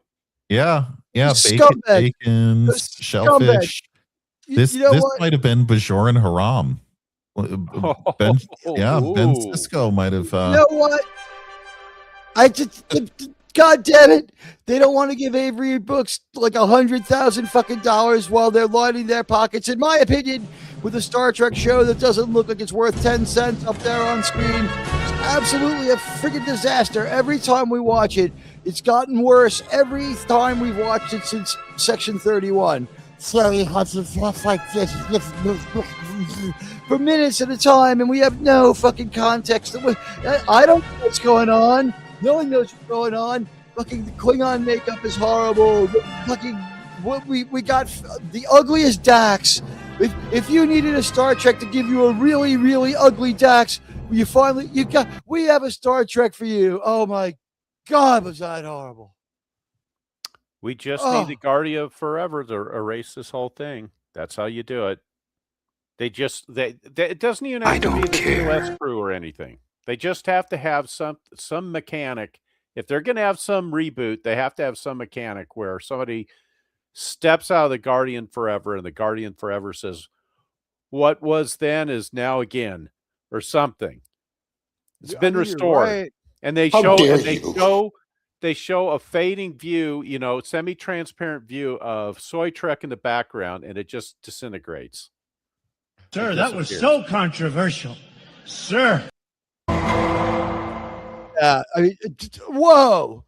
Every single bad thing. It's with Alex Kurtzman. It's just like every soundbite works. Almost got away with it, didn't you?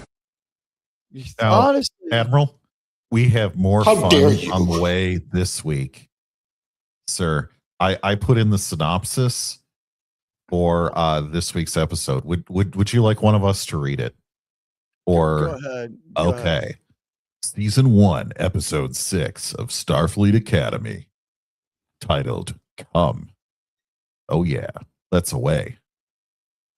All right, cadets face a deadly new threat during the first training mission aboard a derelict vessel, forcing them to fight for their lives as Nala turns to an unlikely ally for assistance. I don't know who Nala is. Is that Holly Hunter? That's Captain Aki, yeah. Oh. Aki Bindaki? It's Aki Gaddafi. Okay, we're using that. Aki Gaddafi. Captain Gaddafi. Fucking Chancellor Gaddafi. Well, so she didn't make Colonel. She only made Captain. Got it. I had to take the video. No, I got a lot of radio. She did better. She made Corporal Captain, if you know the reference. People, if you watch the upload, I had to take the video down because I accidentally was waving my right hand in the air when I called her Chancellor, and I'm like, oh, that might go a bit too far in a few places. Let me cut the video out. I'm gesticulating and I'm like, Chancellor. I'm like, I have to hold my hand down now. It ain't like, no I'm mystery only if it's politics or history. The thing you've got to know is everything is showbiz. FaceTime, or it's more like springtime for Aki and the Federation. You know what? Like, I'm only 10% German, and I have to hold my right arm down when I say Chancellor. The feeling just starts in your shoulder, and it radiates outwards. You have to hold it down, kind of like Dr. Strangelove did. Yeah, that's exactly. By the way, I just want to tell you how phony Alex Kurtzman is. I believe that out back of his estate, he has a statue of Hilter, and that every hour on the hour, it throws its right arm up in the air as many times. Like 3 o'clock, it does it 3 times. At 4 o'clock, it does it 4 times.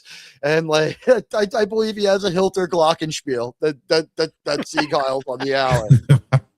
So he's a fucking asshole, and I hate his fucking. Shall we predict how horrible this is going to be? Yeah, I guess here's what I think is going to happen. What's left? Is he going to go after Enterprise? You want to pre-score it? Well, okay. I'm just saying I want to spoil the plot here.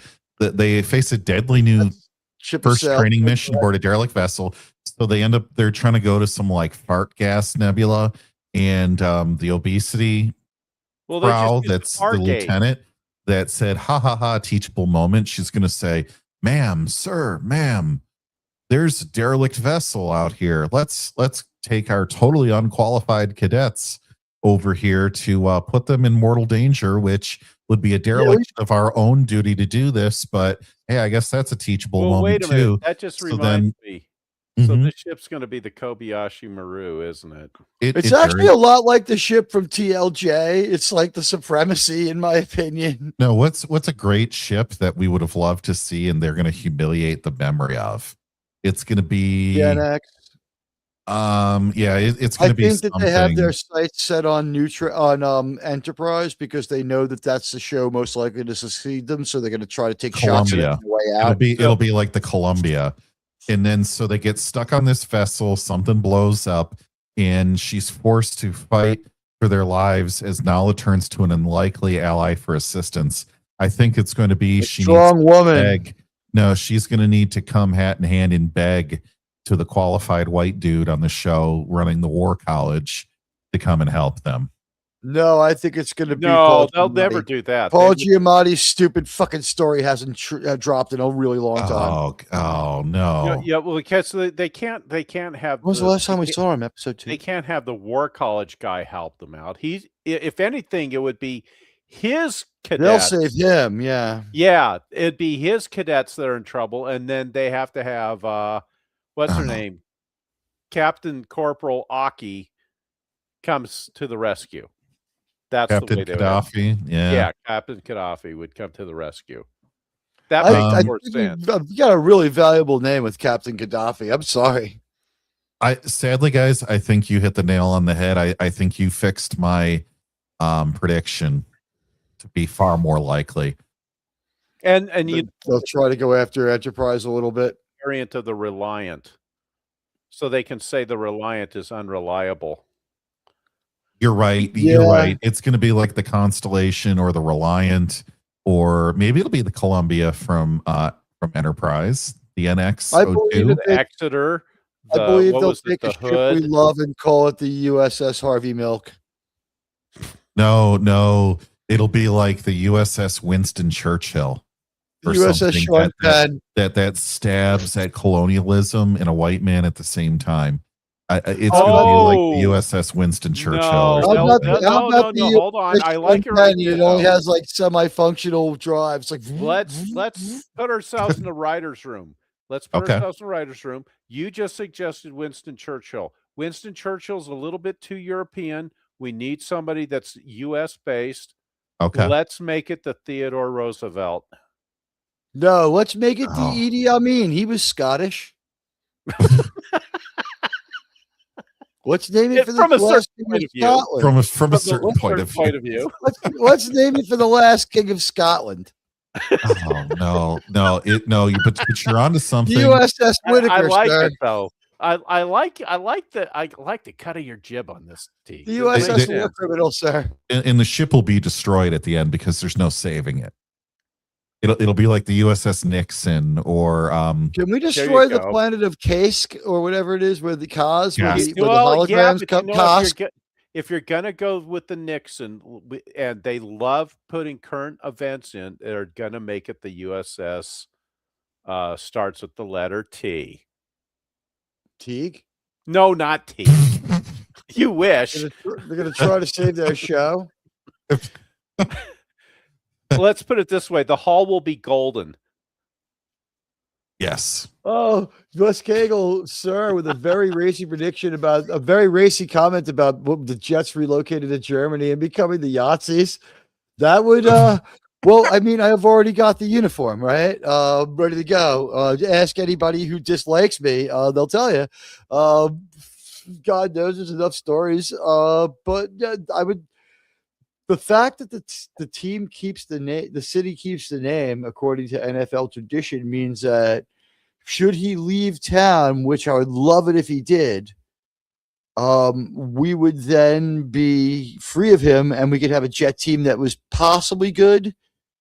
You know, nothing has prepared me quite so much for what's happened in Star Trek. And I think JT can say the same thing as my NFL team's addiction, my NFL addiction. My team sucks, is cursed, and it's just horrible. You'll win a Super Bowl before my team will, or maybe not. Who knows? Could you imagine the Jets, Detroit Super Bowl? It would just that would absolutely go into overtime. Oh, it would spark a civil war because it would be like 27 states would pick one team, and then the other states would be more populous, but they'd pick the second. You would make the attendance on this go up to 200 million easily. People would be like, blow it away. Honestly, people would be like, this is the least gambled on Super Bowl in decades. People like kept trying to gamble for neither, though there will never be a winner.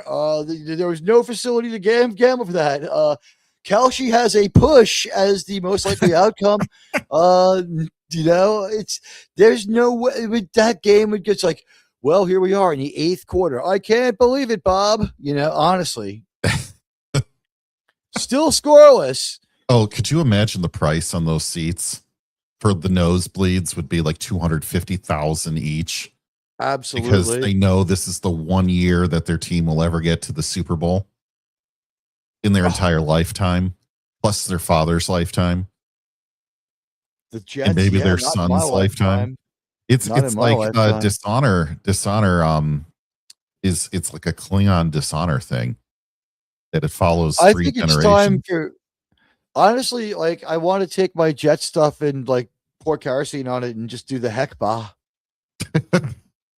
Start over with the Ravens. They'll win another Super Bowl soon enough. Sure. You're gonna rock the Hekba?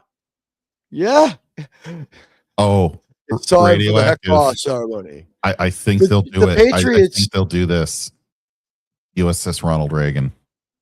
And they'll have it blown up to shit after they find the captain did something toxic and dishonorable.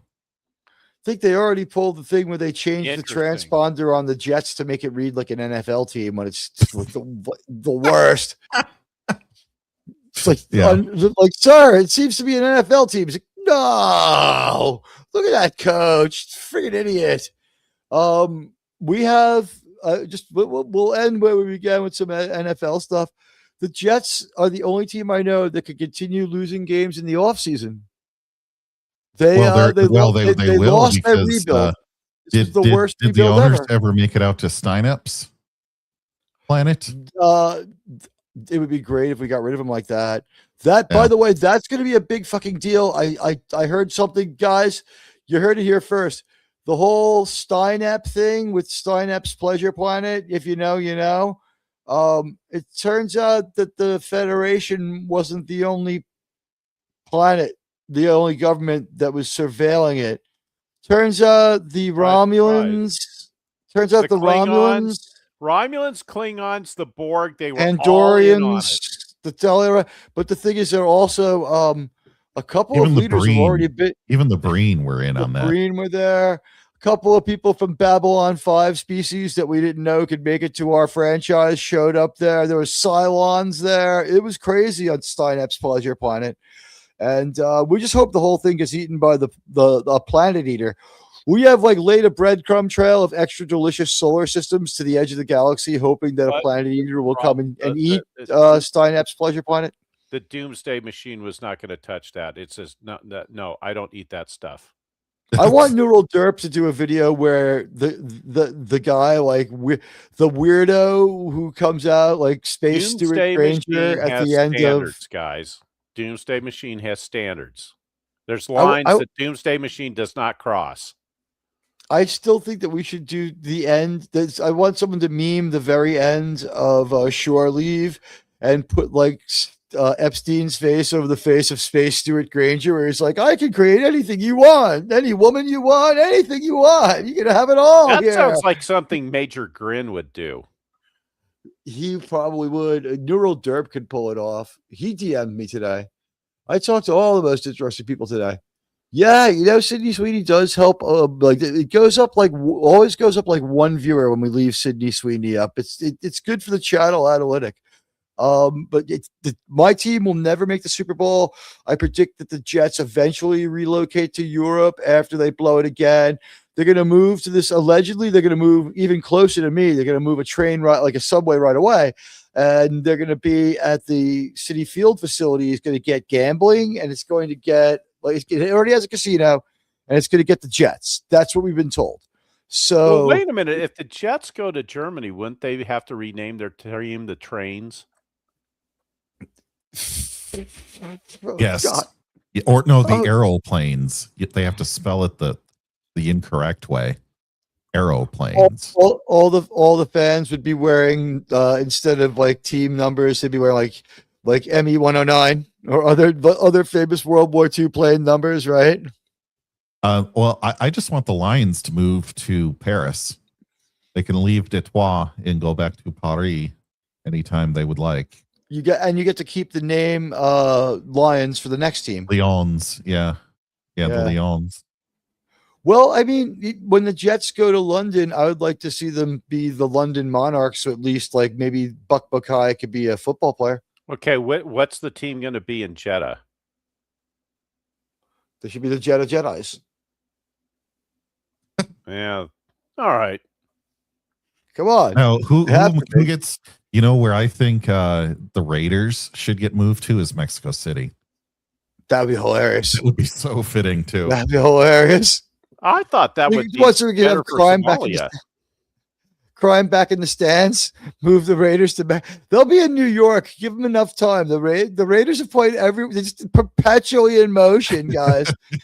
I predict that the Raiders are in a new city in 5 years, and that facility is filled by the Bolts. I believe the Chargers will go there. What do you think of that prediction? Oh yeah. Now, Admiral, if in the less than 0.1% chance that Alberta would ever become a part of the great United States of America, it would look terrible, though. It would look terrible, but what NFL team would you move there? They already have 2 Canadian teams, though. Well, yeah, but this needs to be America. I assume those teams would. So they'd have to I don't think they should be. I don't think even the lowliest American football team should be forced. The Oilers. Well, they could be the Oilers, I guess. Since again, the Oilers again. Yeah. Okay. Well, I think the Edmonton Oilers is already the name of their team, isn't it? The hockey team. Yeah. They have the Jets up there. They have a Winnipeg Jets. True. What's the Calgary team? Flames. I'd say like Flamers? because their logo like just was that fire. the hockey The Calgary or is that Flames. the football Yeah. team? Hockey. Yeah. that's their What's hockey their team. football team? Well, The Calgary Communists. yeah. Yeah. The Calgary Communists are their team. They play on a 110-yard field, and no matter who scores, both teams get points. They've been in the longest series of ties of any major sports team. It's gone on for their entire existence. They play in Warmth of Socialism Stadium, or Warmth of Collectivism Stadium. Oh, Well, you would know, Admiral, sir. Right? I live in a place where the garbage is stratified into a 5-foot cliff. Yeah, I would know. I can't wait till there's a melt off and they can just, like, I would like to blame Mamdani a lot more. Believe me, I'm no fan. But like when the snow turned into concrete while they were trying to plow out the roads, like he's still a dick and all, but like some of this is just that it's been so cold. This is the worst in at least 12 years. It's worse than the Snowzilla event of 2014. So like once that like think about you cannot remove that garbage till it melts off. Like it looks horrible. I think he's a dick for letting it happen. We got more snow than you did in all the trash ain't piling up on my street. I don't know how the hell they get it out of the snowcrete. It's stratified in there. It's crazy. He's a douchebag. I know how they get it for out. all the It's reasons. called spring. Yeah. Yeah, the warmth of collectivism will thaw the snow and we'll get it out of there. But we'll be back on Thursday with episode of New Trek for everybody on everyone's favorite show, Star Trek Share Your Pain, aka Hogwarts, aka the Star Trekalite. The show that won't go away, our New Trek coverage, like the one show that we want more than anything else to end, our coverage of New Trek. We'll be back on Thursday night. Thank you to everyone who supported the upload. And let's take a look at our poll before we punch out of here. And anybody who wants to watch the upload, it's in the pin post. Give it a try. All right. So let's see. Did you see Teag's New Trek upload? Sir, yes, it was awesome and I liked it. 56%. Thanks, guys. I appreciate it. I just watched it again now, sir. Excellent. I shared it on X, sir. Well, next time. And everyone liked the stream and got to see the results. Thanks a lot. Let's see how many likes we managed to compile. I think we did pretty good. You guys been really good to praise and really good to support. We're going to go out there and take it to New Trek 17. If you're coming through later, more likes count. We haven't streamed for Vengeance in a while. And you know what? We can't wait to see everybody on Thursday night for a very special New Trek, very, very special episode, and probably a very specially abled episode, an intellectually disabled episode of bad modern Star Trek.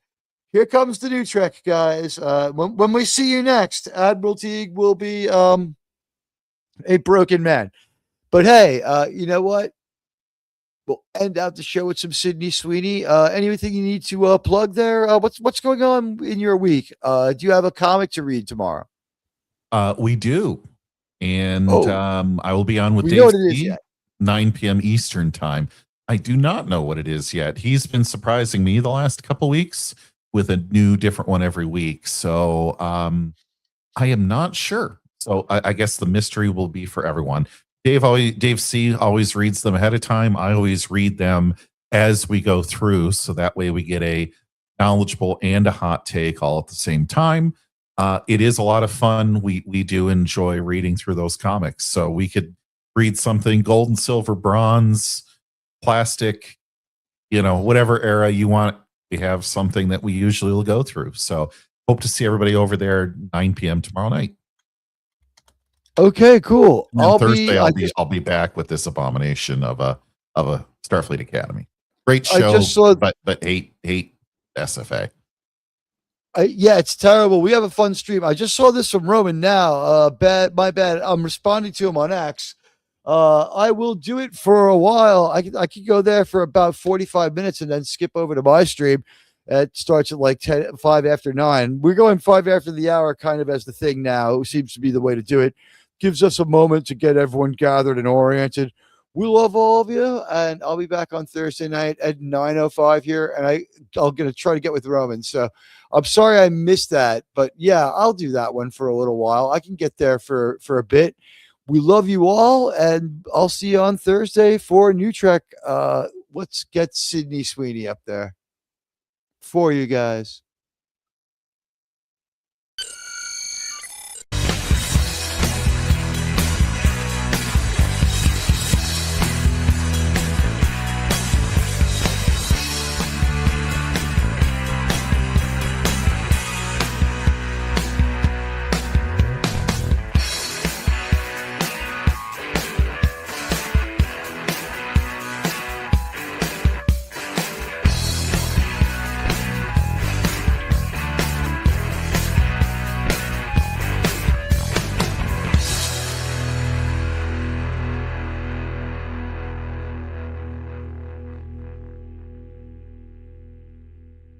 Can I finish, please?